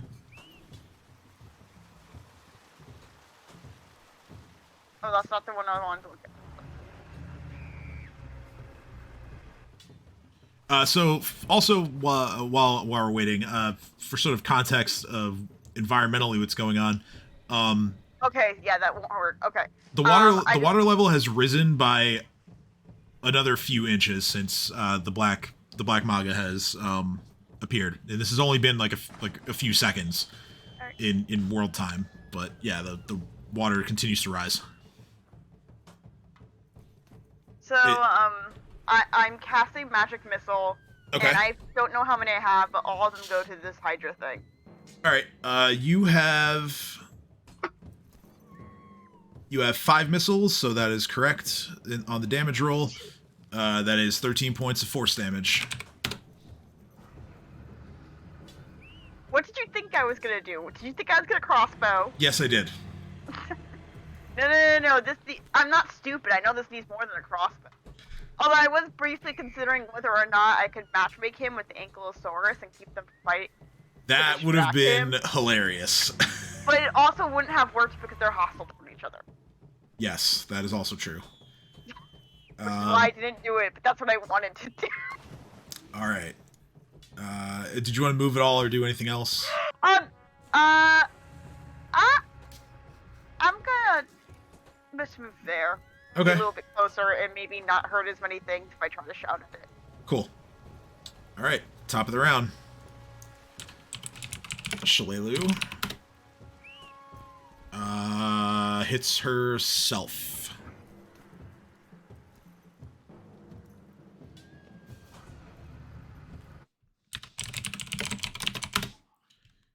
2 points of non-lethal bludgeoning, like every other fist attack. That has been self-inflicted. Ursulin, it's your turn. Okay. Well, I guess I have to move now. Am I being surrounded? I mean... Is Cat trying to surround me with Chomper? What? No, Chomper pulled Cade out of harm's way. He still's got the confusion symbol, so I'm kind of confused. Yeah, because Chomper was able to act normal last turn, and so was Cat. Oh, okay. So they've both moved away to hopefully not hurt people in the future. Well, they're moving in the wrong direction. Then I didn't move. I didn't mean to move. Hold on. I just want to move. God damn it. I need a better shot, so. Alright, about there.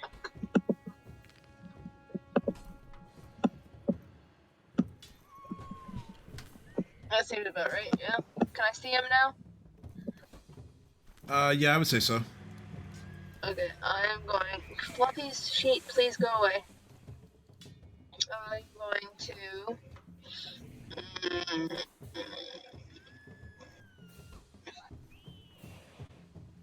Do I need to touch him for this? I need to touch him for that. And I need to touch him for that. Oh wait, no. No, I don't. I'm gonna steal his breath. Okay.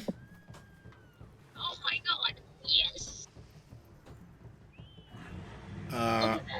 Alright, so I need you to roll a caster level check because the creature has spell resistance. So I just click on the witch tree, right?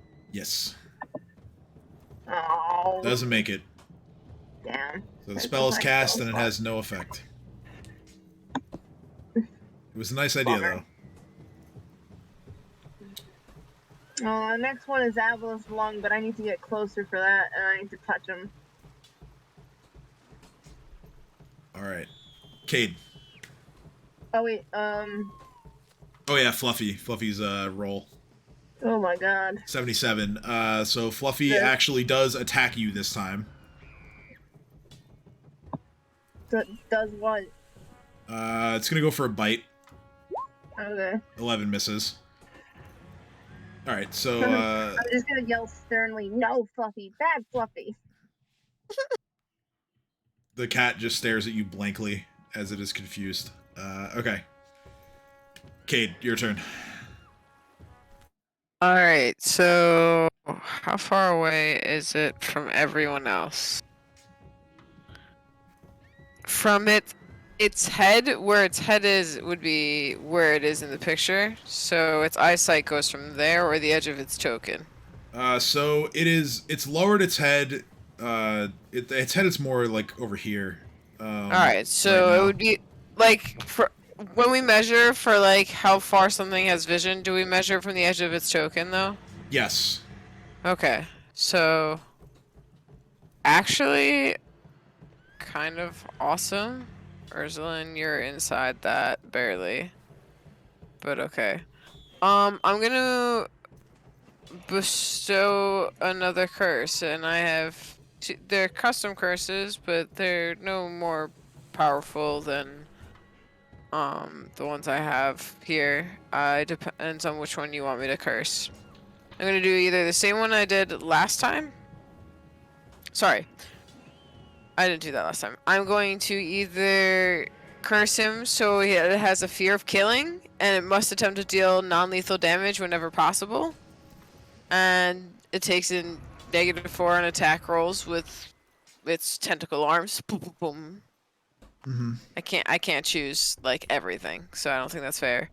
Or it can't see its sight range is reduced to 20 feet, even with natural abilities and dark vision and things like that. So things can only see things within 20 feet of it. I am whichever you prefer me to do as a DM, because I know they're both custom, so I didn't know which you'd feel more comfortable with.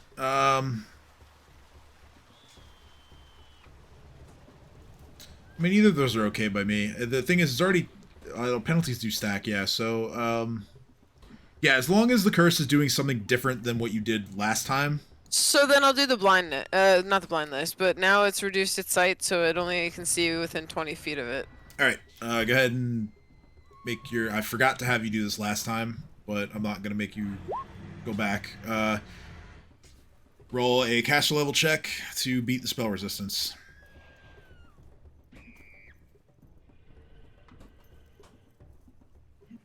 Why am I dumb? Where did I? It's right here.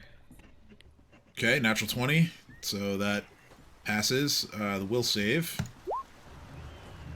is an 11, so it fails. So its sight is reduced. Let's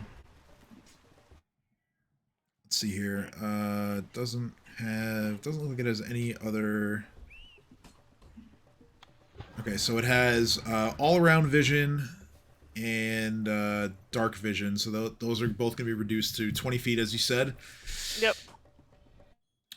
And yeah, it's successfully cursed twice now. 2 separate curses. Yep, I'm going to move over now, and just so you know, I did roll a second caster check if you want for the first curse, and that was a 26. Okay, well, 26 makes it as well, so... Cool. I just wanted to be fair. So then Cade moves over a bit more and ends their turn. Appreciate that. Alright, Jareem. I still haven't heard anything from Rob, so I'm going to assume he's still not here. Fair. Alright, so that is 3 D100 rolls this time.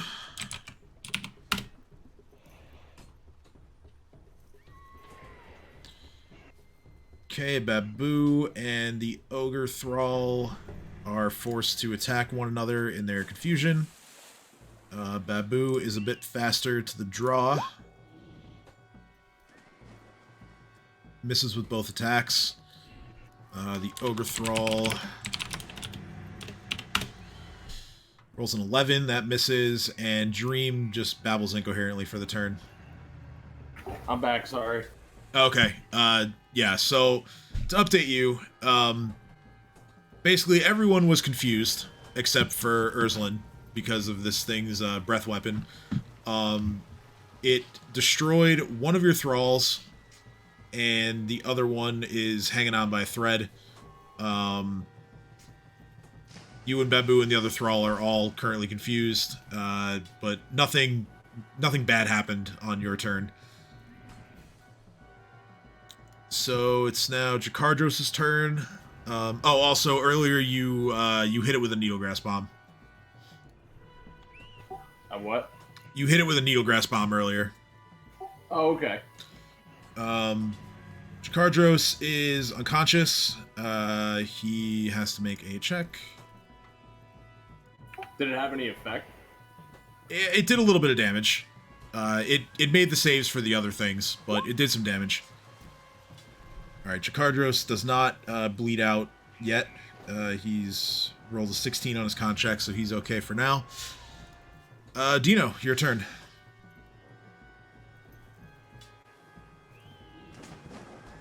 Alright, big play is coming up, but first we gotta make sure that nothing bad happens.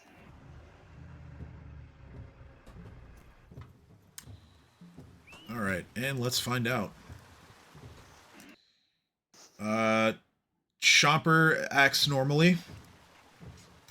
The Ankylosaurus attacks itself again. God damn it. Ooh, max roll, 16 points of damage. So the Ankylosaurus is destroyed. Monster CC, my main CC monster. That's illegal. And I can't even summon another one. Okay. Plays. First of all, let's do the Eel Boys.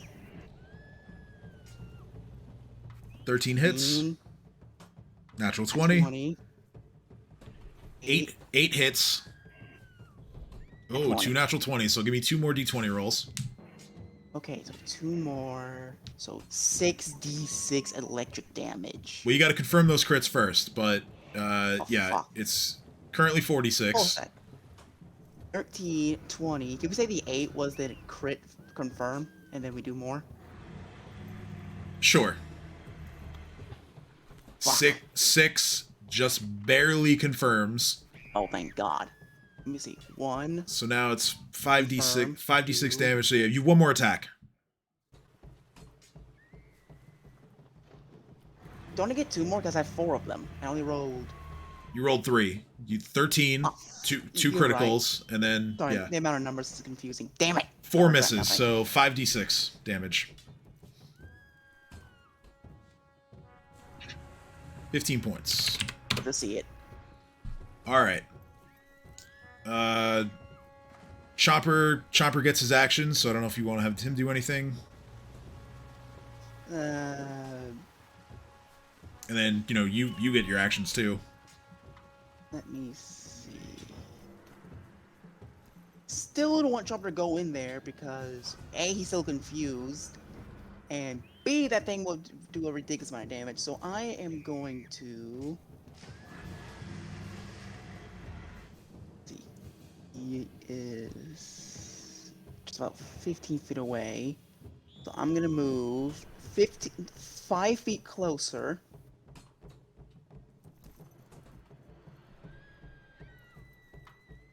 Then I'm gonna grab Jakardros because I have 10 feet range.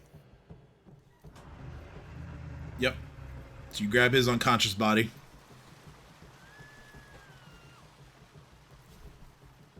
And then I'm taking him to one of these buildings, like on the top, so he doesn't drown. Okay. So yeah, you place him on a rooftop there. Yeah. Then I'm gonna use the rest of my movement to take cover behind this building, as well as move right next to Chomper. So if Chomper attacks anyone because of his confused state, he's attacking me. All right. And that's it. All right. On the Black Maga's turn, the Black Maga is going to you all watch as the Black Maga begins to surge down the river. One of its tentacles does make contact with the church and damages the outer wall a little bit. And it's going to circle this way. And then you watch as it simply sinks down and vanishes into the depths of the lake. It has essentially taken the withdrawal action, and it has decided to basically flee. It is thinking better of tangling with all of you, and so it simply leaves. And that will take that. That will end the encounter. I am not gonna bother with forcing everyone to roll a bunch of things for confusion. We'll just say that everyone babbles like an idiot until the confusion ends. Can I use Cure Wounds on Jagardros? Yes. Okay, so... You can without having to wait for anything, because you weren't confused. Let's do... On the... I believe it's D8 for Cure Wounds, isn't it? Cure Light, yeah, is D8 plus 5. I think it's the max. I think the max it can the caster level scales is 5. So. Yeah, this is my actual spell because we need to do that. All right, so 10 points. Magical Snake Touch. He wakes up. He coughs up a little blood. The fall from getting dropped 20 feet by the Black Maga seems to have caused at least some internal injury. But he wakes up and he looks up to see you in your snake form, and he is a little confused. He seems to have forgotten for the moment that you've turned into a snake. But once he realizes what's happened, he just looks up and he thanks you for your help. I'm gonna nod, and then I'm gonna have Chomper say we still need to get everybody else out of here. Okay. The floods are beginning to subside, and behind you, any villagers that have stayed outside, foolishly or not, to watch these proceedings, is beginning to cheer. As to them, it looks like you've driven this horrid creature away.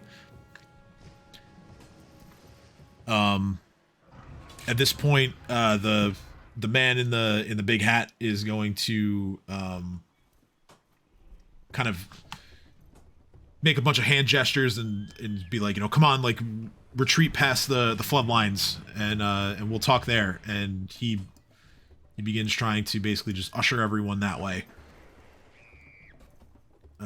Stopping about Before here. He does. Yeah. I'm gonna do my tradition of like going in the water and thanking my summons because they were fucking amazing. Okay. So yeah, you do your post game ritual and your summoned eels. They release a little bit of electrical charge as acknowledgement, and then they dissipate. Now I'm going back to meet with the others. All right. Cool. Once we all gather, I'm just gonna wild shape out. So, all right, yeah. Everyone following, or?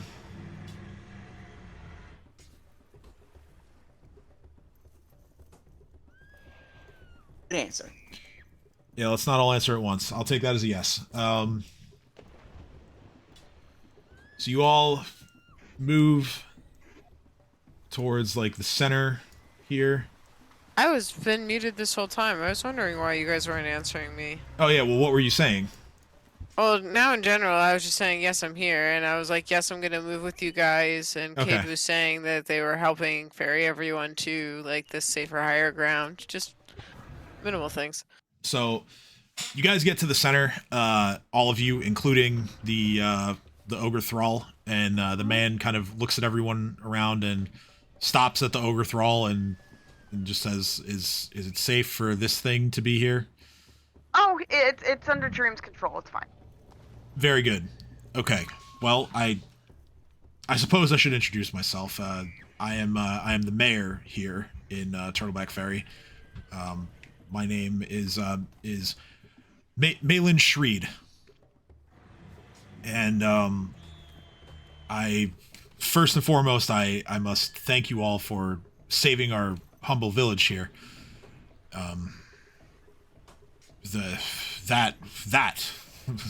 We've not seen a threat like that in Yeah, I don't know if Yeah. it's safe that thing's Perhaps still ever. on the lake. What the fuck was that? Doesn't matter. If it behaves like a real animal, once it realizes a threat is in the area, it'll either leave or stay clear of that area. So we should It be was fine. strategizing as we were fighting. So the floods are continuing to subside. The area immediately to the left of the line is now left in just kind of just puddles on the ground.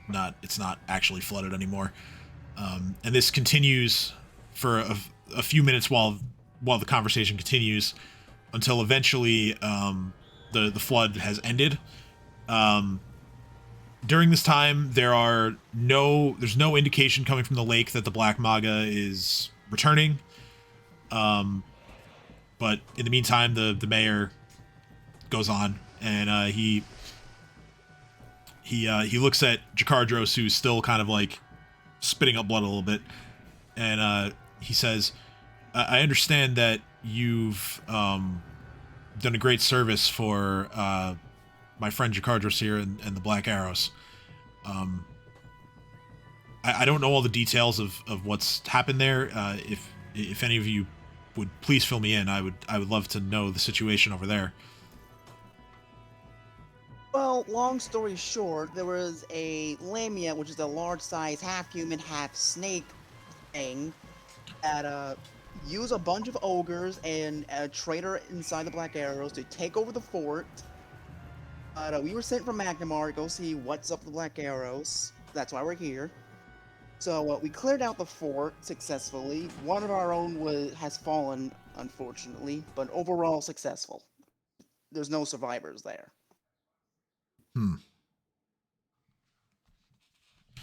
So you say that you've defeated the ogres that took the keep, and that Jakardros here is the only survivor. Did I have that right? From where I Possibly, understand. yes. The captain Well, might still be out there, but we're not 100% sure. Cade just kind of shrugs and goes, there might be one or two other survivors, but as far as we were able to reach or see with our own eyes, he's the only one we were able to clearly pull out ourselves and confirm for a fact was still alive. Jakardros picks his head up at this point and just says, Mayor, if I may, you remember Vale. He unfortunately fell in the battle, but we've recovered his body, and if there is, my new friends here have expressed an interest in perhaps bringing him back in some way. If there's anything you could lend to that cause, I would be eternally grateful. And the mayor, he looks at Carter and says, well, yes, of course. I can look through to see what in the church has survived the flood, and if I have anything that can help, of course. I will also, seeing as how the fort needs men and women to protect it, I will make arrangements with Magnamar, and I will have a new group sent to the fort. And I will, seeing as how you're the only one who stands before me, Jakardros, I will place them under your command. And Jakardros just looks at him and says, well, thank you. I'm humbled, and I won't let you down.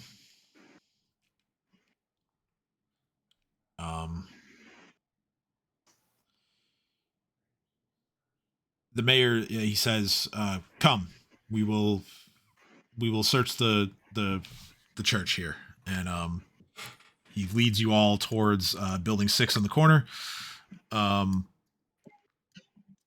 He steps inside, and the symbolism and everything in here, this is a church that is dedicated to Erastil. I can actually can delete these floodlines now.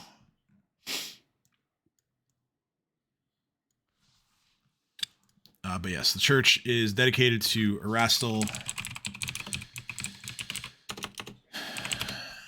who is he is the god of farming, hunting, family, trade. Deals with anything in those spheres of influence. So, going inside, the mayor says, "Well, I don't know how you intend to use your magic here. Unfortunately, being such a small development here, we don't really have any diamond dust on hand. What sort of spell were you planning to utilize?" That would be me. I was thinking reincarnate. I simply need oils worth 1,000 gold. We have some we got from the fort, but anything you're willing to give will be appreciated. Oils. I think we can manage that. Let me see what you have. I'm assuming Chomper's carrying all the oils because he's the strongest, so I'm just gonna hand them over to him. Okay. Yeah. So the mayor, Mayor Shreed, does a quick glance over everything. I'll have him make an appraise check just to be certain. Okay, that's not bad. All right. Yeah, that's it's an 18. He looks it over and he says, "Okay, you're actually not that far off. So let me see what I have." And he goes, heads towards the altar of the church, where he opens up a cabinet and starts searching through everything he's got in there. And he returns with a small crate that he's put together with some more bottles and vials of these anointing oils. And he hands them over to you straight away, and he says, "This should cover the rest." I look forward to hearing the results of your work. I wouldn't want Jakardros to have to face the world alone. He's been a good friend for a while now, and I'd like to think that I look out for him just as much as he does us.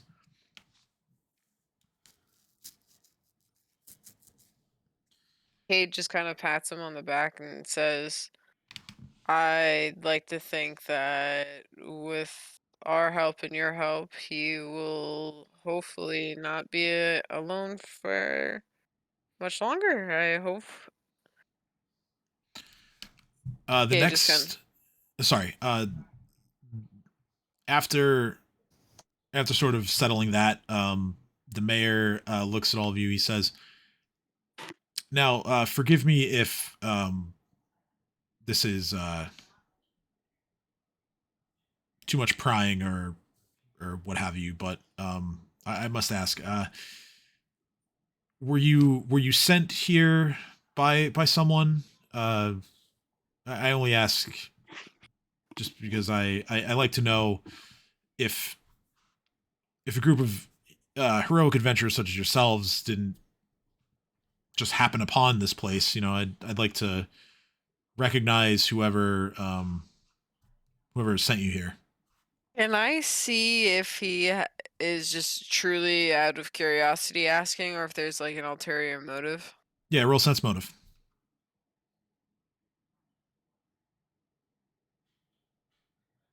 20. You feel like he genuinely wants to know that there's nothing really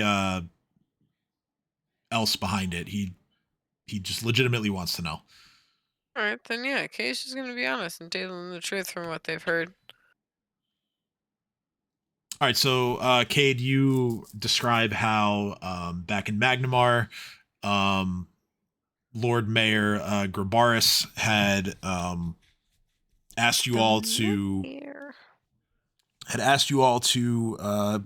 come to Turtleback Ferry to look into what was going on with the Black Arrows. You describe everything, and Mayor Shreed says, "Oh, good, Magnamar, you're already familiar with them." So, next question. Was Lord Mayor Grabaris paying you for this? He just kind of trails off and goes, "Well, I kind of like I tended to volunteer for shit without finding that out first. I think so." Kay just trails off and looks at Kat and goes, "Kat, did I say we're gonna get paid for this, or did I just volunteer us for free?" We're getting paid, right? I don't remember. Kat, did I Cat's gonna find? go. Chuckle Cat's gonna run as after the mayor and be like, "Wait, wait! I think you Yes. forgot some. I think you forgot to thank us for our kindness." So, That pipe so, down. Yes, the mayor is gonna pay us for this. so yes, he did say that he is going to pay you all.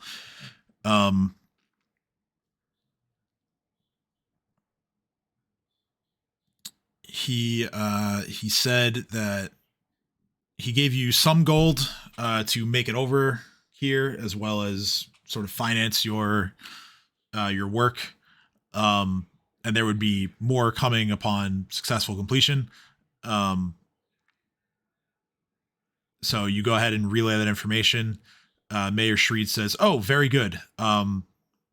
Maybe I can kill two birds. I can ask that your payment be sent along with the new group of rangers for the fort. I'm sure Shit. I'm sure the Lord Mayor won't mind." Kay just shrugs and goes, "I don't see why not, honestly. They were so stressed beforehand and they felt very short-handed in the first place. I think they'd welcome extra set of hands." Fantastic. Now, I suppose the next thing that we should talk about is what happens next.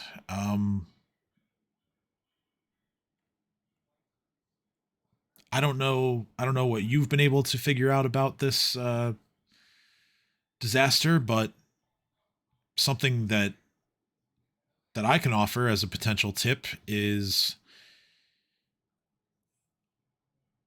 something like this. I feel that there must be something wrong with Skull's Crossing. Yeah, it kind of feels cursed, Cade says, like, without missing a beat. Skull's Crossing. Anyone who wants to make a local knowledge check can do so. Give Kate guidance because I don't have shit in that. Anyone who's trained, that is. Anyone with ranks in it. God, that was a terrible roll. Lax, 18. Kate, you got an 18. 18. Okay, so Skull's Crossing, I would say for you, it's kind of just another thing that, like, you've heard the name, you have a general idea of where it is. You don't know too much about it. You do know that Skull's Crossing is it is a large dam structure that is located to the north of Turtleback Ferry. You don't know anything about any creatures that reside in or around it. Only that it's north of you and what the actual structure is.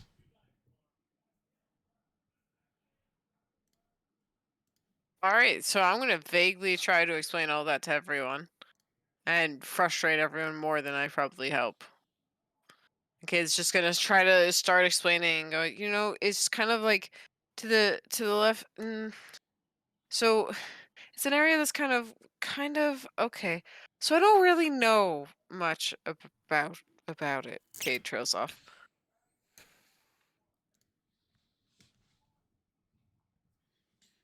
The mayor says, "Well, I feel that I fear that the dam must be malfunctioning. There's no way that such a flood would have reached us otherwise." Cade's just in Didn't awe. the monster cause the flooding? Hence why when it left, the water started going back. Well, I mean, I suppose the monster didn't help. You know, it was a massive presence in the river itself.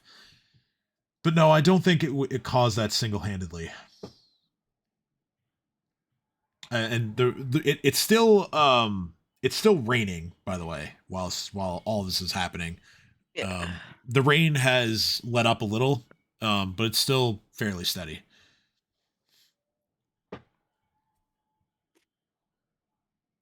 It's also getting dark now. Speaking of which, I know the rain isn't natural, so can I first of all I'm gonna bring that up, and can I see if I know why it's not natural? Okay, why it's not natural is knowledge arcana, which if you are not trained in, then yeah, no. I'm gonna say something else is causing all this rain, by the way. This is not natural. Mayor. Wade, what do you think? He's just kind of going. Literally, my entire life has been filled with completely surreal and unnatural shit. So yeah, this place is cursed, and if he says there's a dam that we should check out, he's probably right. Very true. However, dams do not affect the rain, so please look at the rain and tell me what is wrong with it. Okay, just That gonna has look at. guidance. That's gonna look at both of entire the. cat being muted. Mood. I've been trying to say for the past 2 minutes that the dam was in my dream, and I did tell you guys about the dam. I You did did. tell you guys. You did, which is why. Isn't one of dreams drugs that allow you to see the future? Yes. So, what am That I might rolling be it. again? Knowledge arcana. Well, bam. Guidance. Wait, So, question. Can I do the same with advantage since I'm a storm sorcerer? I mean, advantage isn't a thing, but I'll give you a bonus. I will Just gonna cast appreciate that. Sorry. guidance. Okay. Take a +2 to your roll. So 19. And 25 for Cade. So I gotta go to the bathroom.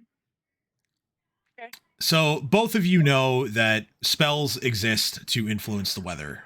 And that there are really any number of creatures that could do such a thing, as well as several different we'll call them disciplines, I guess, since I don't want to use the word class because it's not really an in character term. But it's again, the ability to control the weather is a fairly difficult task requiring someone with a good deal of magical power. So if there is someone influencing the weather to cause a flood like this, it's probably someone strong. This might be a dumb question, but can I use detect magic to see if the storm is magical? Or do we already know that?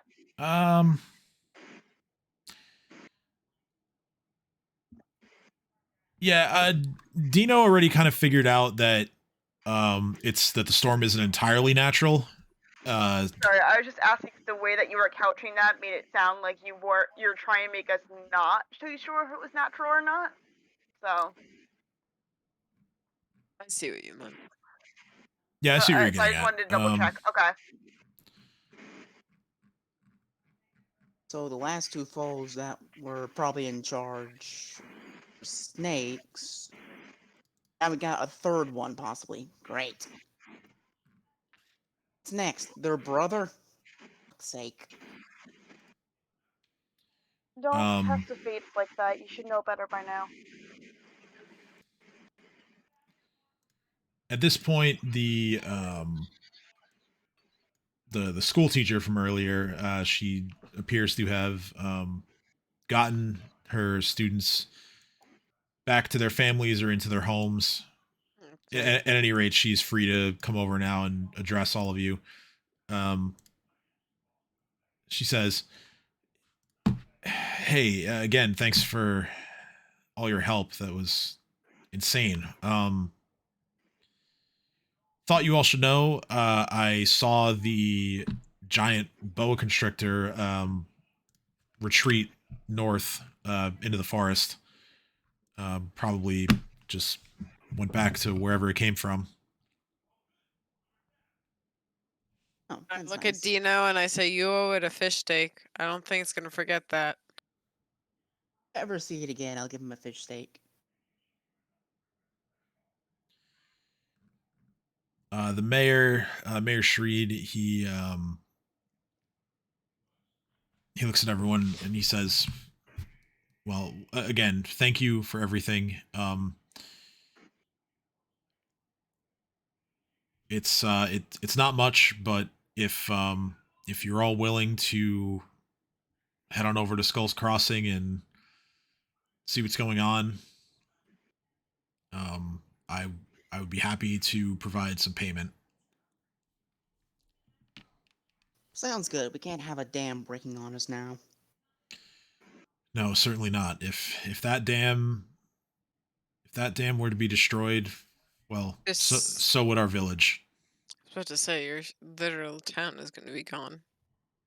Kate just says bluntly and goes, "Do you guys have a shelter for if the dam fails or if this area has flooding?" Because, well, Kate just kind of motions around and looks at all these buildings going, some of these places don't seem like they're going to be really habitable. Yes, well, the church is the best we've got, but I don't think it's a stretch to say that again, if the dam were to be fully destroyed, we would have no choice but to evacuate. Kate nods and goes, "Well, let's make sure that doesn't happen then." I would hope so. Now, about payment. Again, we are but a humble village, but I can give you what I can spare. And he goes inside the church. He's gone for a couple of minutes. He comes back with one pretty decent size sack containing coins. Sets it down really in front of whoever is willing to reach out for it. It And does. okay. He says, inside you'll find 1,000 gold. Alright, so 1,000 divided by 1, 2, 3, 4, 5, 6, 7, 8, 9, 10 of us is 100 each. Fine by me, Kate says. One, Let's do it. Alright, two, so I get 1, the three, thrall gets four. 1, Blue gets 1, Yeah, Albert Kate. gets 1. Kate's gullible as fuck. Kate just went, "I'm getting 100 gold." Okay. Who am I kidding? We'll discuss this. 1, 2, 3, 4.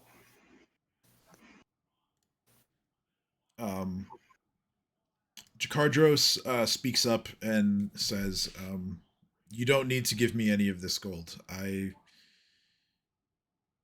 will be. I'll likely be staying here to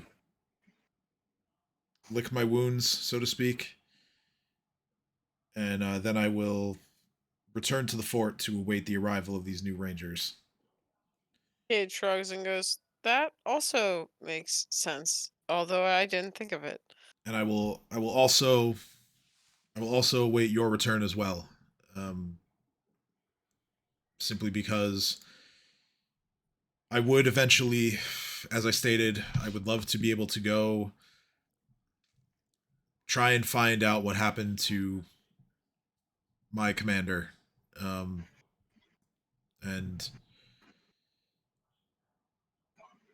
that's probably where my priorities lie at the moment. So Kate just kind of offers him a handout and like friendship, I guess, and to like affirm it and be like, "Well, I hope to see you soon, and I hope you recover well." he shakes your hand and he says, "Thank you. You've done more for me and the Black Arrows than I would ever be able to repay." He just smiles and goes, "Well, good thing we're not charging you." Is that a joke, Cade? Never heard one from you before. Kate just kind of grins and goes, "I'm learning." Yeah. Shalelu says that she says, I'm gonna go with him as well, just to ensure that there are no funny business, no surprise attacks coming from anywhere else. I mean, I can't just leave him to defend it himself. But Of He course, but you just two won't be alone. Remember, by tomorrow, you both will have Vale back, as I promised. yes, Jakardo says, come and find me when you're ready to cast your spell. I want to be there. Be ready in the morning, so let's just sleep it off for tonight, celebrate a bit, and by morning I'll bring Vale back. Great, thank you.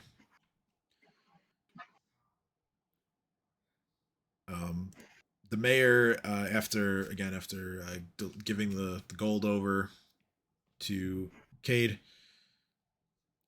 he says, I expect that after the hardships that you've all faced, both in the fort as well as coming back here, you heroes have earned yourselves some rest for certain.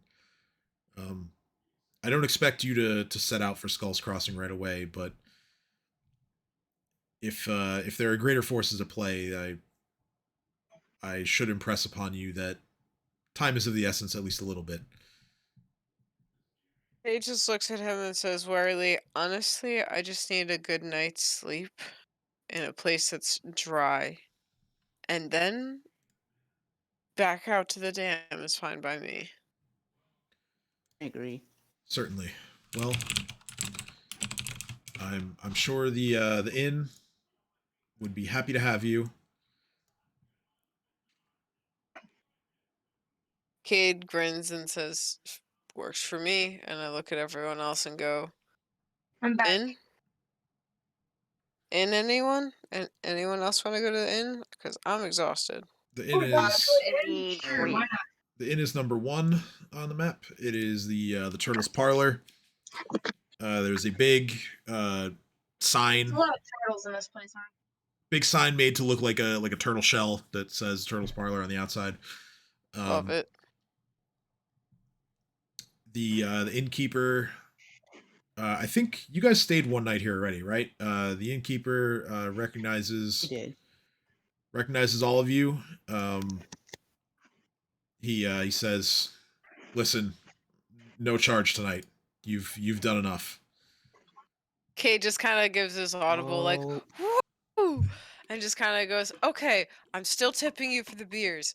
And just goes, plunk, and drops 2 gold pieces on the counter and goes, "I want a giant mead." And yeah, he sets out meat for you, and his selection isn't as vast as the Bottoms Up Tavern, which is next door, but he has everything. He has all the basics and everything that most people would want to drink. So yeah, he sets out a huge, like the biggest like flagon that he has of mead in front of Cade. And he says, "Will all of you be having the same?" Sure. why not? Cade also then just looks at the stew pot or whatever, the big meal pot that every inn has for the night, and goes, "And whatever is the house is making tonight, that's hot. That is hot food. I want that." And yeah, It's just- it's a big pot of beef stew.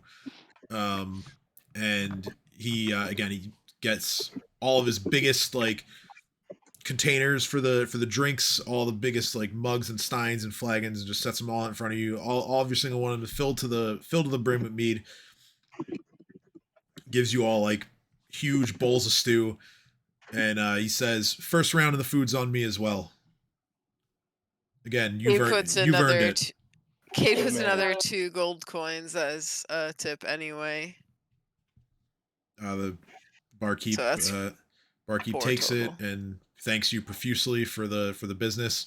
He says, "Well, with the Black Arrows potentially back in business, I'm no longer worried about having to shut my doors." He looks down and sees that, like, the floor is still a little wet from water that trickled in there. He says, this place has seen worse. Just a side note, I made myself a banquet meal after I went to the bathroom. I'm so glad. Why was this in my food? It says made in India. Maybe the food was made in India. I don't know. But Could be. I mean, there's no way that's true with like a frozen dinner, but I choose don't know, I man. choose to believe that it is. Okay. it was made in India. Maybe the plastic part was made in India? Yeah, but then why is it sticky? Cause it's, I don't No, know. I'm still gonna eat it anyways, but like that's It is strange, yeah. That is kind of strange. I Don't think too hard about it. meal. All right, so I'm sorry. you guys enjoy your night of celebrating your victory and all the revelry that comes with it. Eventually, after all the celebrating, you do bed down for the night. Everyone takes their rest, and you wake up on Wheel Day, the 7th of Neth. Everyone recovers What their month is it? hit points. Neth is the name of the month. Why does that sound quarter? Whatever.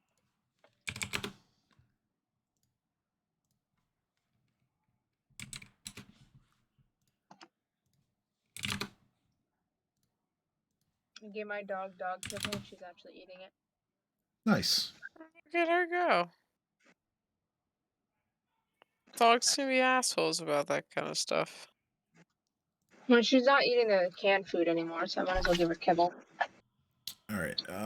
Yeah. So everyone recovers their hit points for resting, and you wake up the next morning, and it remains overcast. The rain has stopped for now, but it's still looking kind of crappy outside. So there was part of my dream that had like a something by the dam itself, right? It was there were things inside of the dam. Yes, that's it. There I think were we should go to the dam. there were a number of different creatures. There were ogres that looked like that they were working to break down some of the stonework on the inside. You had come across some trolls and, like I said, a 2-headed monster. There was the construct that killed your family. There was Lucretia running around like a maniac, and there was another creature that you couldn't identify. Like I said, yet Dragon Boy made no effort to make an appearance. Dragon Boy. Want a piece of corn? Dragon Boy. Dragon Boy. I had to. I didn't want to do boy it. will not be named. I had Dragon Boy. I had to My- do God it. damn it, Dream. My sorry. ADD did it. It's I'm okay. sorry. If you didn't do it, I was going to do it. All right, so I'm just gonna say it. I hate you all. I accept that. I fully accept that. I I became. mean, I love you, but I hate you all. That's fair. It's completely fair. Okay, so things, For you. points of order on this morning. Obviously, there is the matter of Vale. Cade, also, you wake up with an added thought of significance that this is the day of the Seven Veils that the voice had That's what it was. had I impressed remember you mentioning that. had impressed upon you, Shit. and that should you go to the lengths to pledge yourself on this day, that you would be granted a boon. Yeah, I'm gonna do that. Can you tell Arizona about that? I don't know if Kate told you about that specific thing. I think I tried to tell everyone kind of that the thing tried to essentially just make me its servant, and that I was kind of go You would've along with mentioned it. the day at least. Yeah, Alright, I think yeah, I kind of vaguely told everyone about the whole gist of it, but I was about to say I think I would have told Ursula a bit more. let's Because that's deal why when you with said what day it was, I was like, why does that sound important? that Because I first. remembered. So Thank you. So, Cade, in your room, you wake up. It's dark in your room, with no lights on or anything. The curtains are pulled over the window. The curtains themselves, as you begin to look at them, they start to shimmer a little bit. Oh, colors. You hear a voice say softly, just says, "It's time. What will you do?"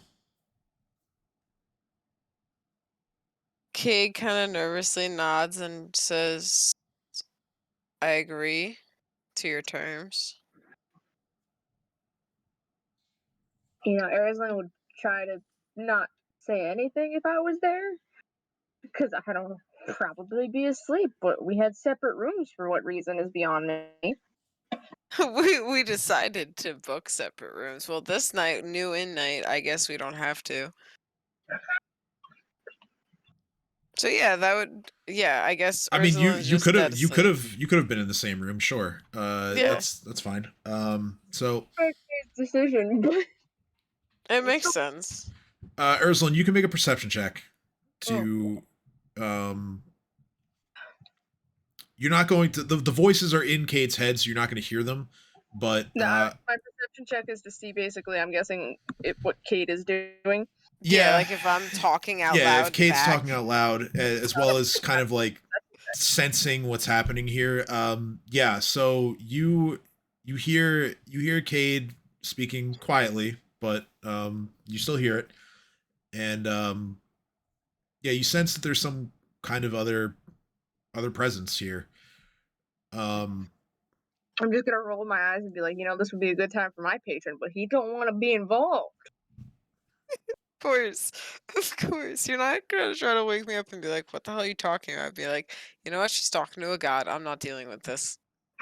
No, I meant like it would be a good time for my patron to guide me. I know. I'm teasing you. I'm just gonna poke her. Wait, you're asleep saying this? I thought you were like sitting up saying this shit. Like you're just staring off at the wall and the curtain. Yeah, I am. I just think I was just out of character laughing. So I'm just gonna stand in front of her and see if she even notices me. Cade, right before your eyes, an illusory mirror appears in front of you.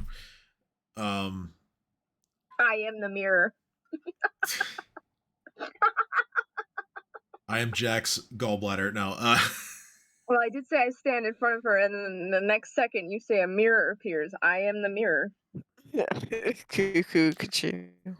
Cade sees the mirror appear between the two of you. Cade, you see yourself first. Then you see an image of what looks like Azathoth, and then that image morphs into sort of like whatever mental image you have of what your father looks like in the mirror. Okay. And then finally the image turns into the dog that you found. However, all of its fur is shimmering just like the curtains. Okay, I thought that was going somewhere much else, No, more no. scarier, like I Am Legend kind of scary dog. No, Thank you nothing for not nothing doing like that. Yeah, no, not like that. So Kate's just kind of bewildered and just watching in like awe at the same time. And apparently for Erzlin, Kate just looks like she's bugging out. Just like jaw dropped, being like finger pointing at a wall, just being like, oh, it's glowing. So the image of the dog, Cade, then turns back into you, and Okay. from He was a dog. behind you see a pair of hands that are coming towards you, but the hands place themselves on the shoulders of your reflection,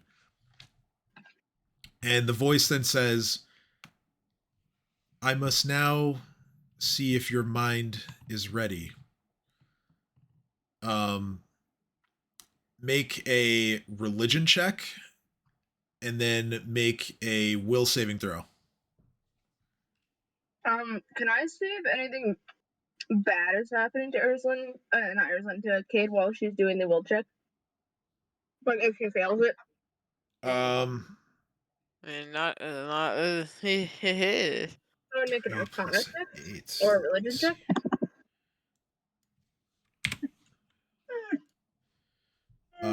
Also for reference, everyone's wisdom damage is reduced by 1 because of the rest, so you're at a -4 now. Yay. -4. Granted, again, you guys could just use restoration spells to clear it, but we'll deal with that in a minute if you want to. That is, well, no, Kate's still at a -5 because there's the drain plus the stuff. Oh yeah. So yeah, those roll results are unchanged. Okay, so the hands sort of, they begin to massage your shoulders in the mirror, and you actually feel as if someone is massaging your shoulders, like you yourself. Okay.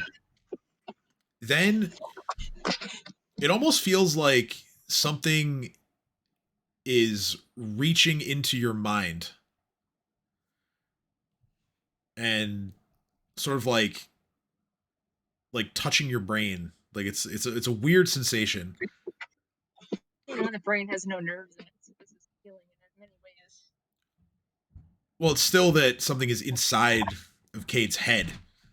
It's almost like the hand is like phased through Cade's head and is just fucking around in there. But like, you know, you feel everything. Fucking around in there, but you know.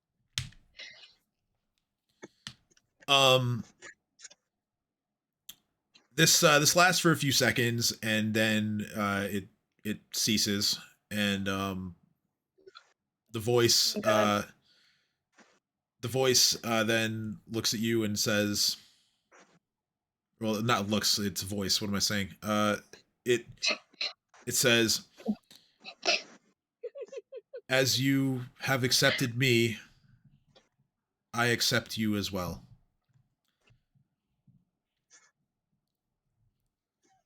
Cade just breathes a sigh of relief hearing that phrase. Your dog, which is at the foot of the bed on your side,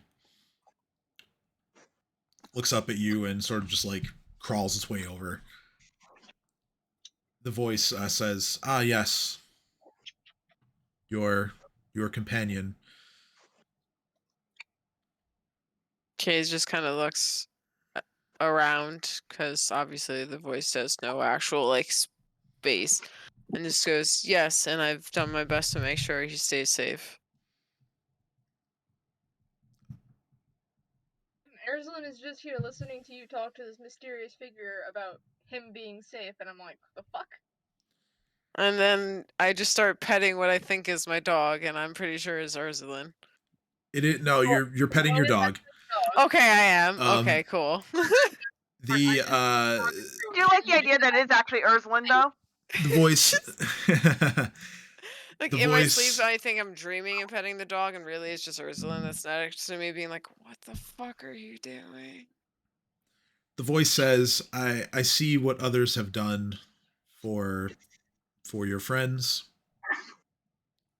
and for those that they care for. I will do the same for you. And your dog is basically some some illusion energy comes to rest on your dog, and it now appears as you saw it in the mirror with the fur kind of glistening, Shimmering and glowing. Oh, that's awesome. so for the purposes of game mechanics, your dog is now a familiar. Yes. And Do I see the dog become shimmery? yeah, well, yeah. I mean, if you're awake, yeah, you can kind of like roll over in the bed and see it.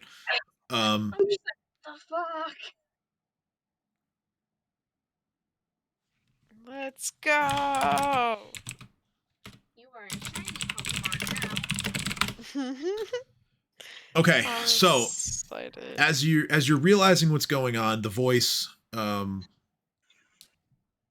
back, and it says, I will ask you only once if you would have me change the form of this creature into one that is more sacred to my faith. You can make a religion check to know what that is. You know, you're doing an awful lot of bitching right now, Molly. For no reason. The sacred animal of this this deity that is bestowing powers upon you is a coyote. Yeah. Oh, that's cool. Yeah, actually.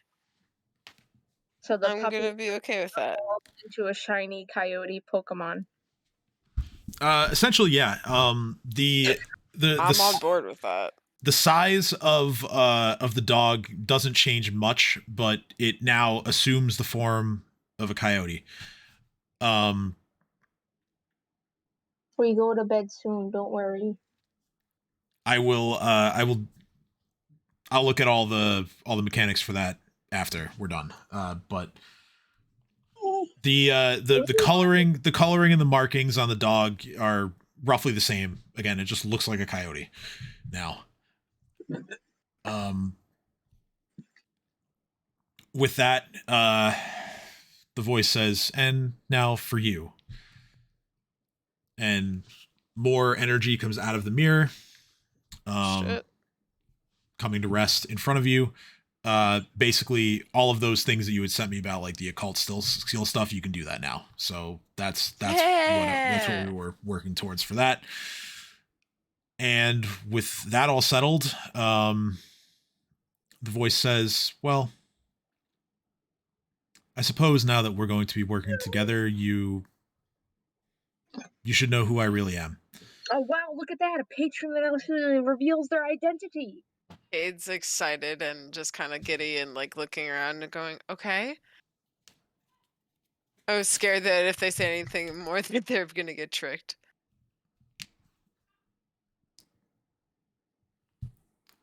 She says, my name is Savannah. Savannah. And I wish you well. And the mirror fades, as does the voice. And I like with the Savannah. You are now more empowered, essentially. You, like I said, you get all the occult skills. You have a familiar. The familiar is now a coyote, but it's still like the same lovable dog that you've always known. It just looks different. So when Q2 Arizona is just in Cade's face, like snapping, like hello. Cade just kind of looks up and goes, My dog's a coyote. Yeah, no, I saw that. No, I mean, okay. So wait, shit, that wasn't a dream. Okay, I've pledged myself to a patron, and their name is Savannah. I did that in my sleep. No, you were staring at the wall, sweetie. You were staring at the wall. Right there. There's like points at the wall, and like, sorry, and like goes over to the wall and like is like waving her arms around, like right here. Kate just like buries their face into their hands and just goes, "Please tell me I wasn't talking out loud." No, you were. Oh no. Okay. So sorry. That must have been creepy as fuck. Yeah. Okay. Jesus. So real quick, as far as game stuff for the familiar, there is no like coyote familiar. So we're gonna use a fox as the base for it. Okay. There might be one in 5e, but you could just convert it over. I don't want to. Okay. I mean, I guess I could look, but for now, we'll call it that's a fox, like in terms of stats and stuff, as well as benefit that Cade gets from it. No, it's called a wild dog, but yeah. Okay. Nice. So But yeah, it's only as a monster. I feel don't know if that feel free matters. to keep role playing. I didn't mean to cut you off. That's fine. I'm actually gonna have to go. I'm like passing out here. I'm just gonna point out to the fact that Cade said her patron's name was Savannah. I'm just gonna be like, wait, your patron actually introduced themselves. After a lot of weird shit, yeah, eventually that they did. Arizona And just throws her arms up and like huffs and puffs, like, what the fuck? and just kind of looks over at Ursula and goes, "Yeah, I know." And to be fair, Cade points at the piece that they've had on their head this whole time with the symbol of a different god and going, "I've apparently been worshiping a fucking ball of chaos my whole life. So you know what? Nice pleasant change. Actually know who it is." And then I take that off because it's a symbol from the chaos god and it's my phylactery of faithfulness to him. Ooh, easy there. He might come after you. Well, I'm just taking it off, and then Cage just kind of gingerly gets up and puts it in the bag of holding. Goes, "I didn't break it."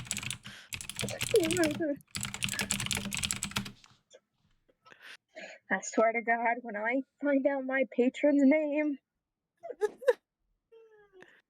So Kay's just like all disheveled and trying to get back, like get together for the morning to let everyone know that I now in fact have a new god. Proudly at the bar, and I'm just gonna like proclaim it to everyone. I guess that's next session though. Yeah, probably. Yeah. So I think I do want to do one or two more things. So Tristan whispered me something, and I would definitely like to roleplay that out because that sounds like a great idea. So Dino, not during. After you finish your spell prep, you head downstairs and you find Jakardros and Shalelu sitting at the bar. They are having they're each having a cup of tea, and they're sort of just like, you know, making light conversation, but you know, kind of like a, you know, wow, what an ordeal type conversation. They see you coming downstairs, and Shalelu instantly is like, Dino, come join us. Go ahead and sit down. She just says, you know, we were just talking about well, a little bit was trying to get caught up on what's been going on in each other's lives after all this time, but mostly just the incredible display that you and your friends put on in the fort. That really was impressive. Oh, we've grown a lot, and it's the least I can do.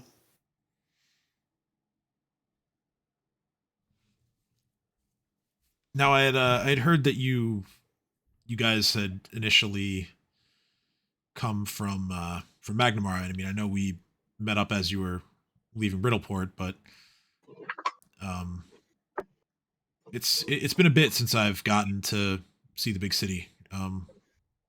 I trust everything is still good over there.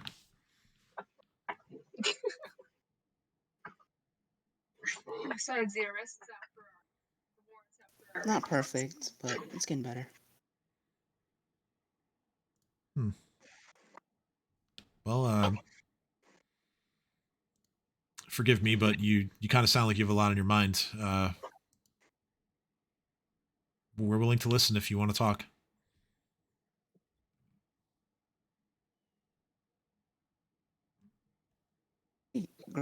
Great mistake. Well, how so? I won't go into too specifics, but I got in a fight with another party member. Oh.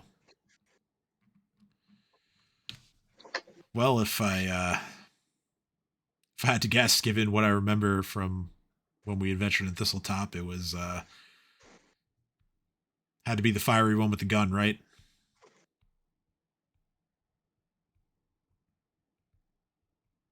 Her, but sometimes she and I don't meet eye to eye. And before then, I haven't struck back, but we usually settle it. But this time, when I was in Magnamar, I did. And instead of just hitting, I decided to use a spell.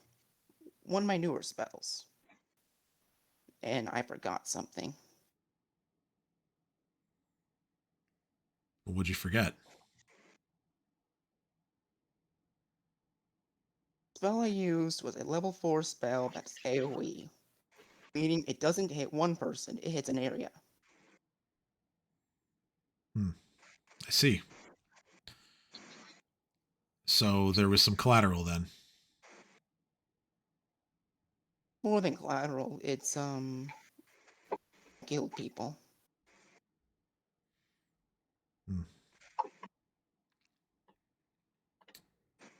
Well, it's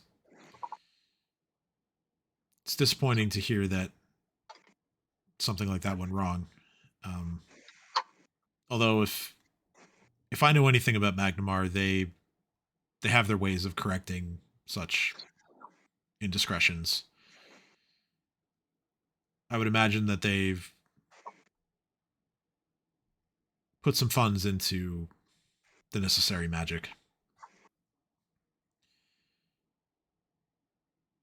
And again, I don't know all the specifics, but you certainly sound remorseful, and I've only ever known you as a good person. You'll be Try okay. to be, but for most of my life, I've been neutral on matters. The way I was raised, it's that's silly to choose one side over the other. You just choose the best decision, but I don't want to be neutral anymore.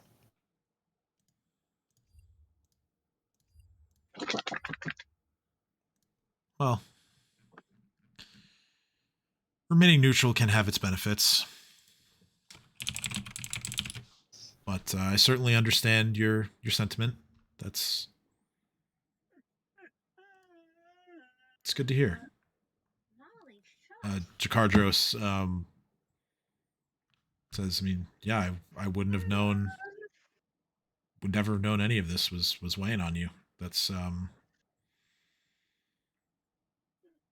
me, it makes what you did even more impressive. That you had this sitting on your soul, and you fought with such conviction and purpose.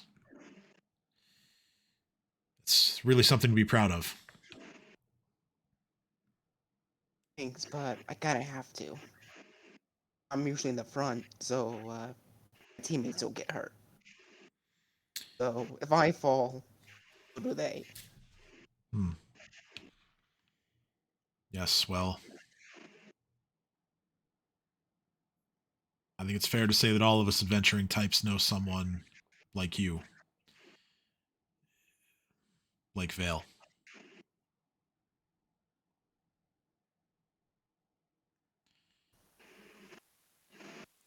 Really looking forward Yeah, to seeing him again. yes, as I promised, I'll go upstairs. I'll ask Kate for the body. I'll restore the body so I can use the spell properly, and then we can get Vale back. Please, I can do. All right. Well, not too sure about my stepdaughter here, but I'm about done with my drink. Shall we? Yeah, All and right. I'm gonna go ahead and get Vale. All right. So, Jakardros and Shalelu is a little bit behind. She finishes her tea first. But you all go back upstairs. You locate the room that Cade and Urslan are in. Um, you you knock first, or you just Yeah. okay? So you knock. Cade or Urslan, whichever one of you wishes to answer the door. Cade answers.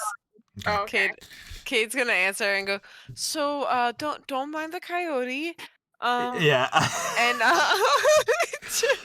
the dodging like I just imagine me dodging like Ursula and throwing my shit for me to get ready at me, being like, Yeah, "This pretty is the shit you start my day with," and like The- throwing my boot at me as I like open the door. the mental image I have in my head is Cade opens the door and is bouncing up and down like, I have a coyote now, and Ursula is just like, will you shut up and like get ready? Exactly, exactly.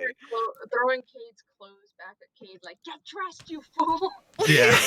Exactly. And I'm just like, I'm a fucking coyote. And meanwhile, I'm just like in my sleep shirt, just running around, be like, it's a coyote, guys. I have a patron.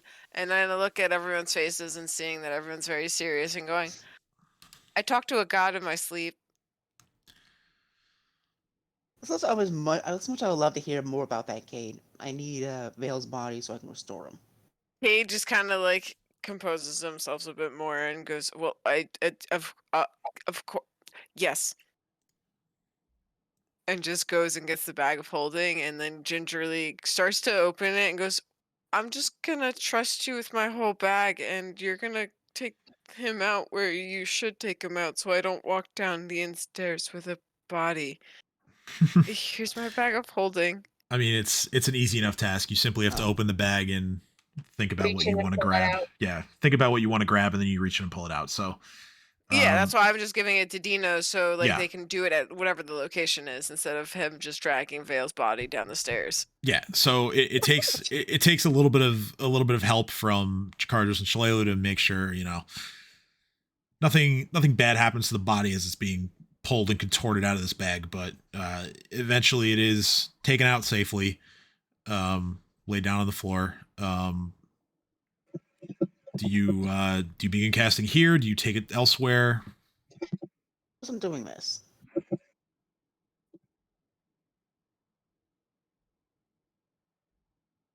So it doesn't actually look like a corpse. All right. Well, I mean, yeah, the effects of this spell, there's not much to do here. As No, I just mean flavor wise. Like, instead of like a dying corpse, he looks fresh and where yeah, it looks like it looks like he got popped out of a funeral home. Like something like that.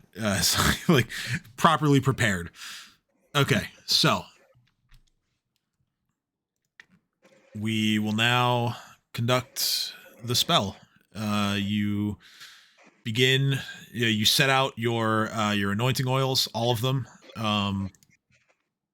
You begin to cast. Okay, yeah, we don't have to worry about the saving throw because. All right, so you begin to cast the spell. You begin your 10 minutes.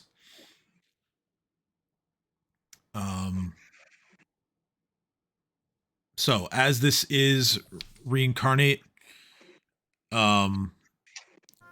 I don't see any flavor text necessarily for this, so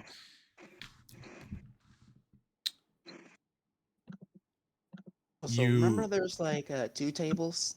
yes, you open your I will get to that. You open your anointing oils. You begin to administer them, apply them.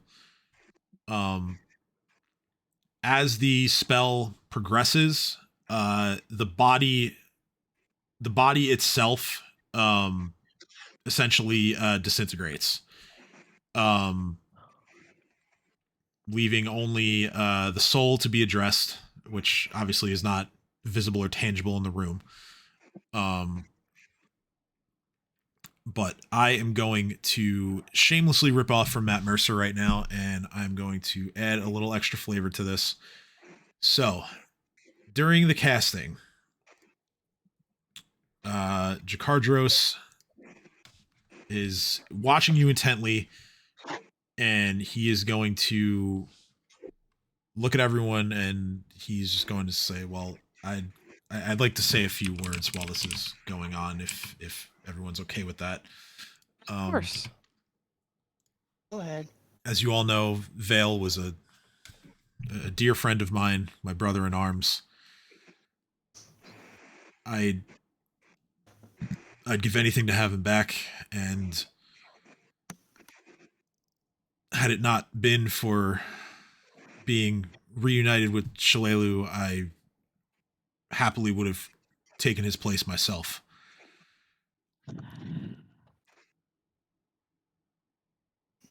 I may have survived, and I may be the one to live on to carry the proverbial torch, but I can't do it without Vale by my side. He is the heart and soul of the Black Arrows just as much as I am. And Vale, if you can hear me right now, I beseech you, please come back to us. He is going to make a check to contribute to the casting of the spell. It is going to be a...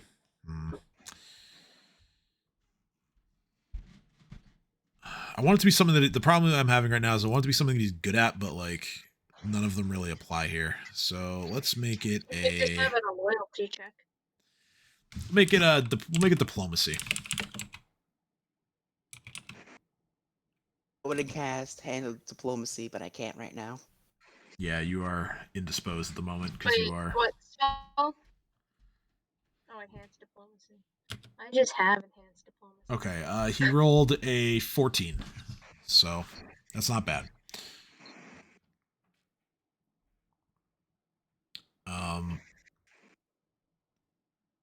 Dino, you as the caster, if you choose, can make a similar kind of contribution to reach out to the soul, speak to it,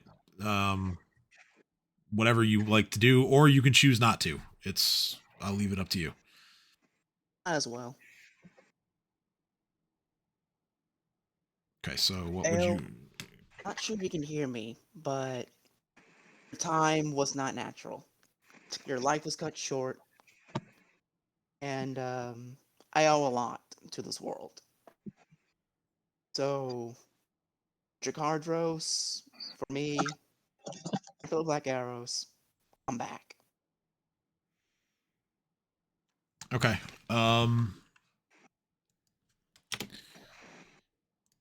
I will have you roll... Let's see.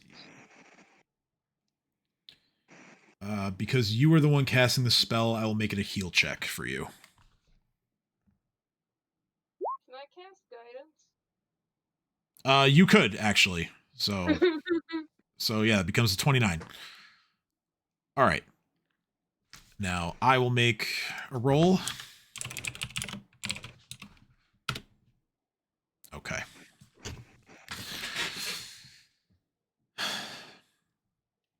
The soul hears your pleas for it to return.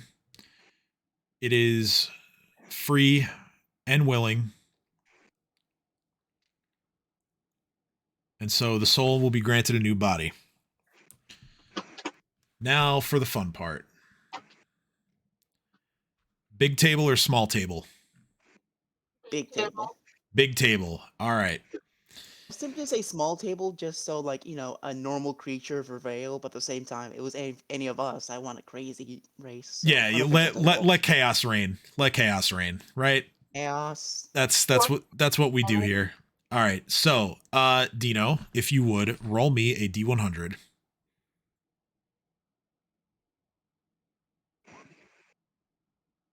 Oh, that's really funny. And and interesting actually. So you all watch as a sort of it looks like an orb kind of green energy sort of descends from the ceiling, and it stops roughly about eye level with you, Dino. Oh gosh. The magic continues as the spell is nearly complete. Any oil that had remained inside of the bottles has evaporated and is expended per the spell, and a body begins to form around this green life force energy that is coalescing in front of all of you. After about a minute, the formation of the body is complete, and before you stands a. Let me roll for something real quick.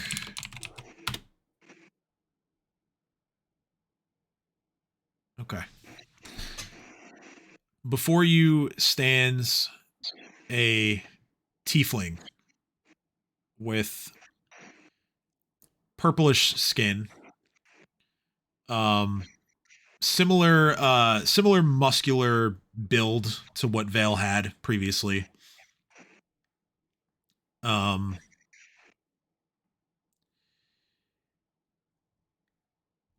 He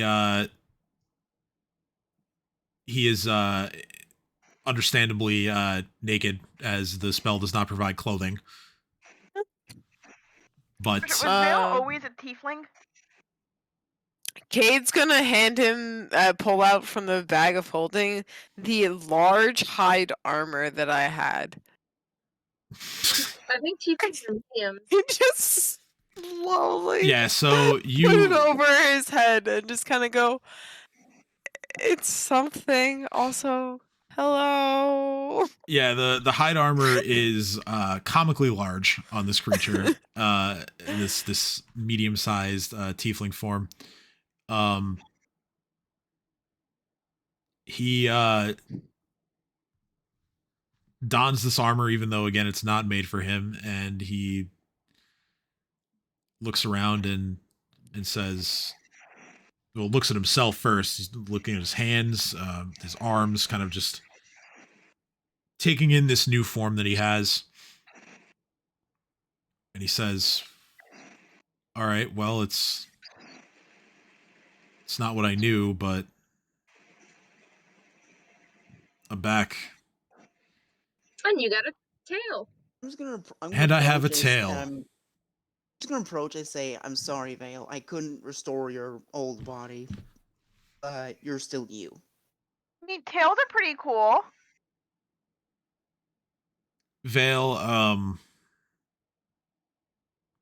reaches towards you, Dino, weakly, given his state, but he says, it's better than being dead. And, Question for the DM. maybe I could get used to Vale this. have a family? Was he married? Or did he have a significant other? So the Order of the Black Arrows is a pretty tight-knit order. They don't anyone who had loved ones doesn't really have them reside in the fort with them.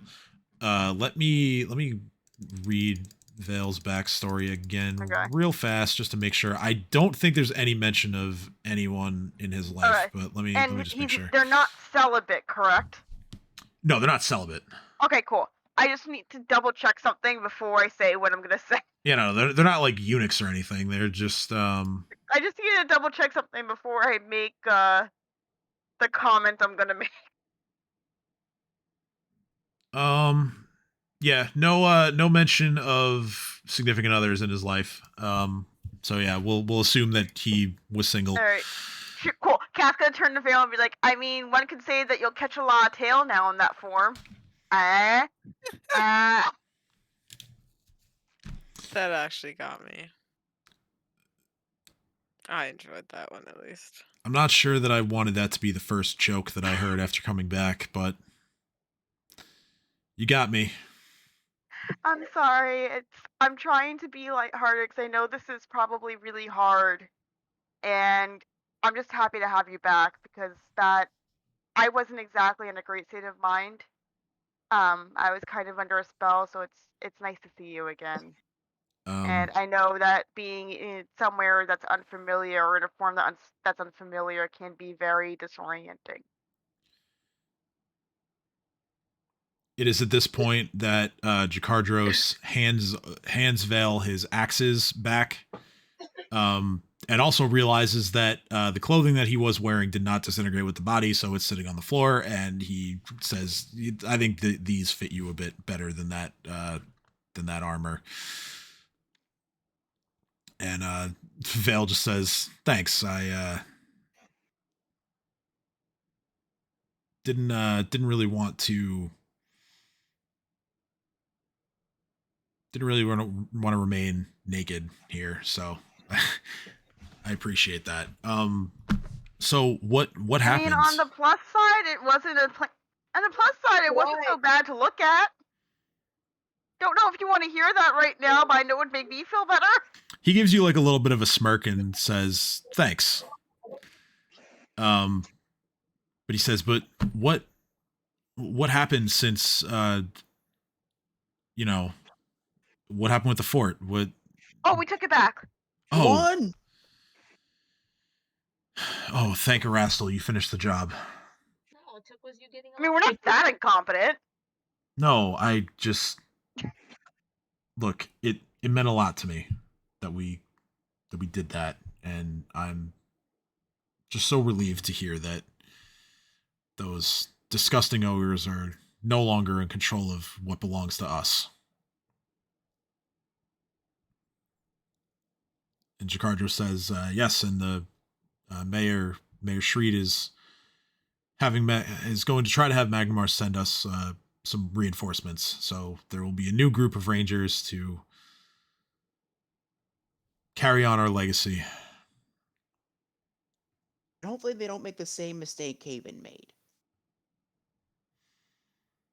Jakardros turns to face you and says, "Trust me, we will not let that happen again."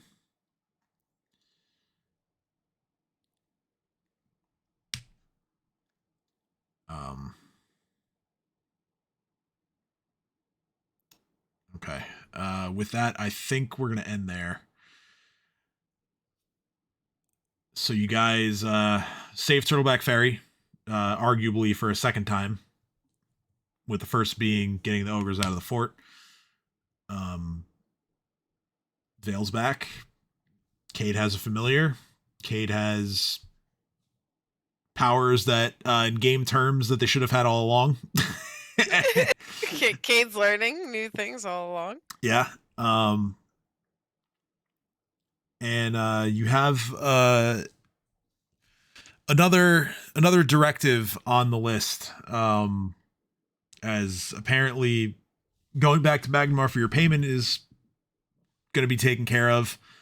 But in addition to Jakardros' desire to go find what happened to the commander, you now also have the